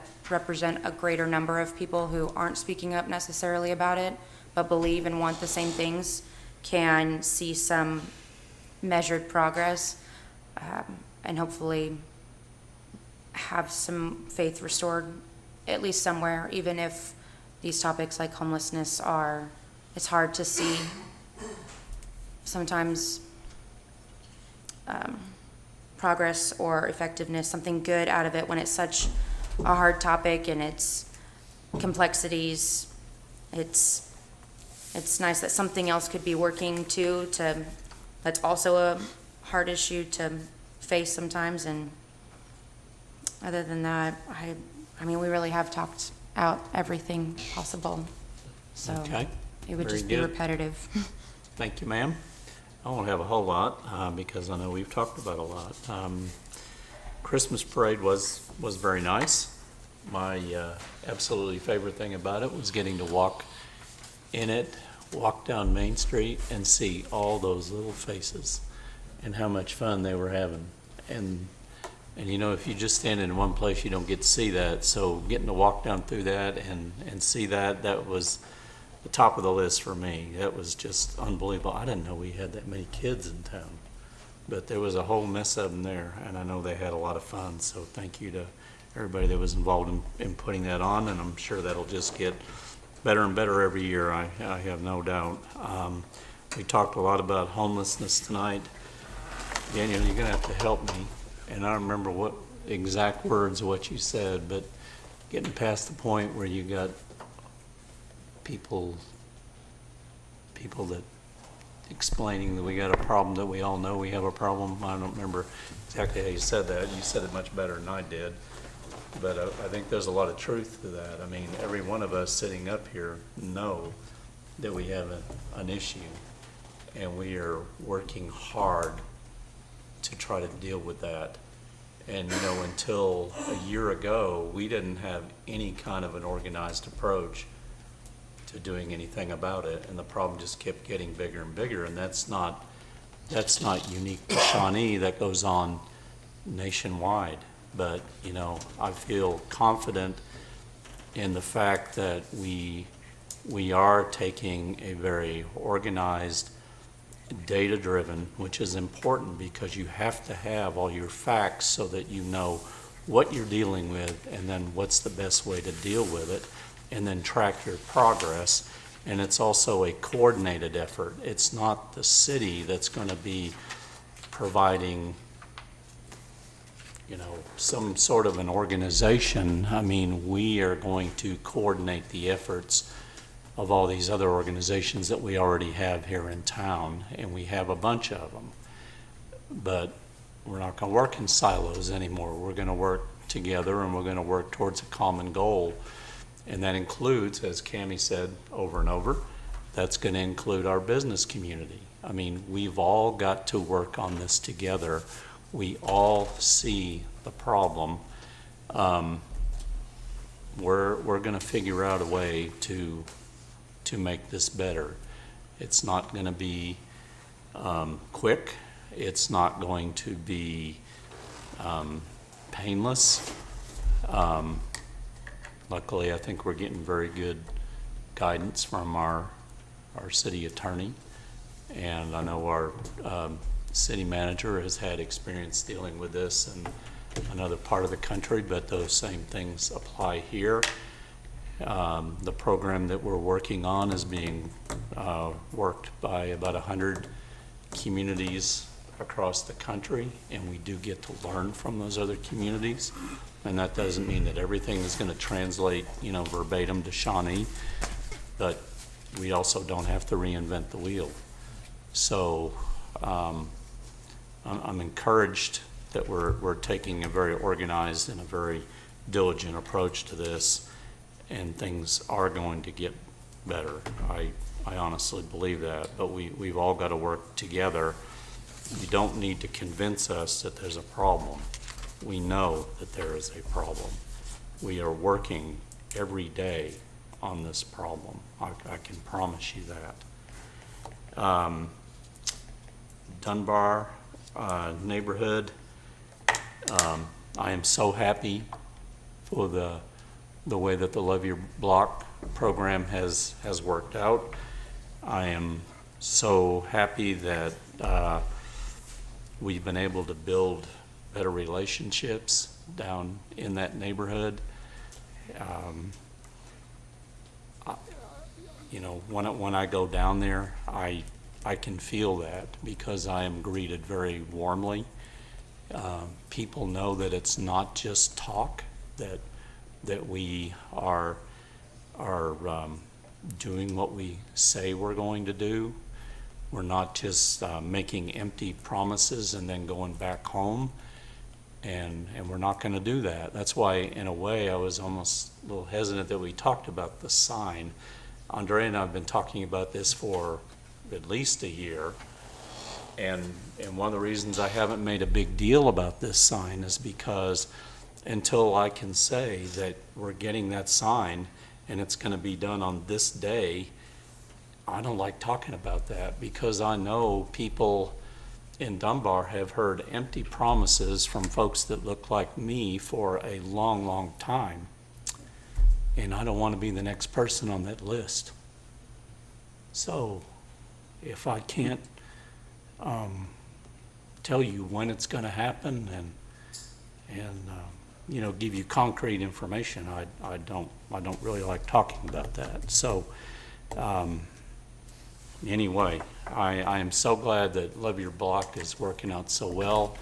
It made my heart feel really good when the you know, the staff from Johns Hopkins and Bloomberg, you know, bragged on Shawnee like they did and used us as an example for other communities. That's what we want, but I would expect nothing less from Shawnee. So thank you for everybody involved in that. The both of the administrative reports today, I think were absolutely amazing. Had really good information. I'm very happy that we partnered with the Dunbar community to present that one for sure. So with that, I guess I will be quiet and we will adjourn. And I can promise you those that have stuck around, these next two meetings are going to go by very quickly. So with that, we'll go to the Airport Authority. Item 1 is consider approval of consent agenda. Move to approve. Thank you, sir. Second. Daniel and Travis. We have a motion and a second to approve item 1. We'll call the question. Motion passes 7-0.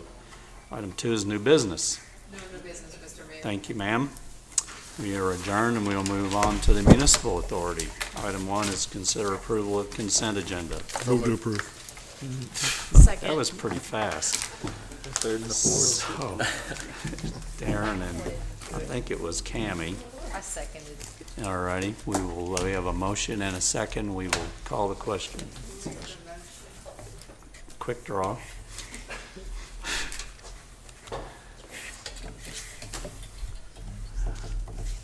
Motion passes 7-0. Item 2. No new business. I was hoping you'd say that. Thank you, ma'am. We are adjourned. Thank you, everybody, for coming tonight. Good meeting.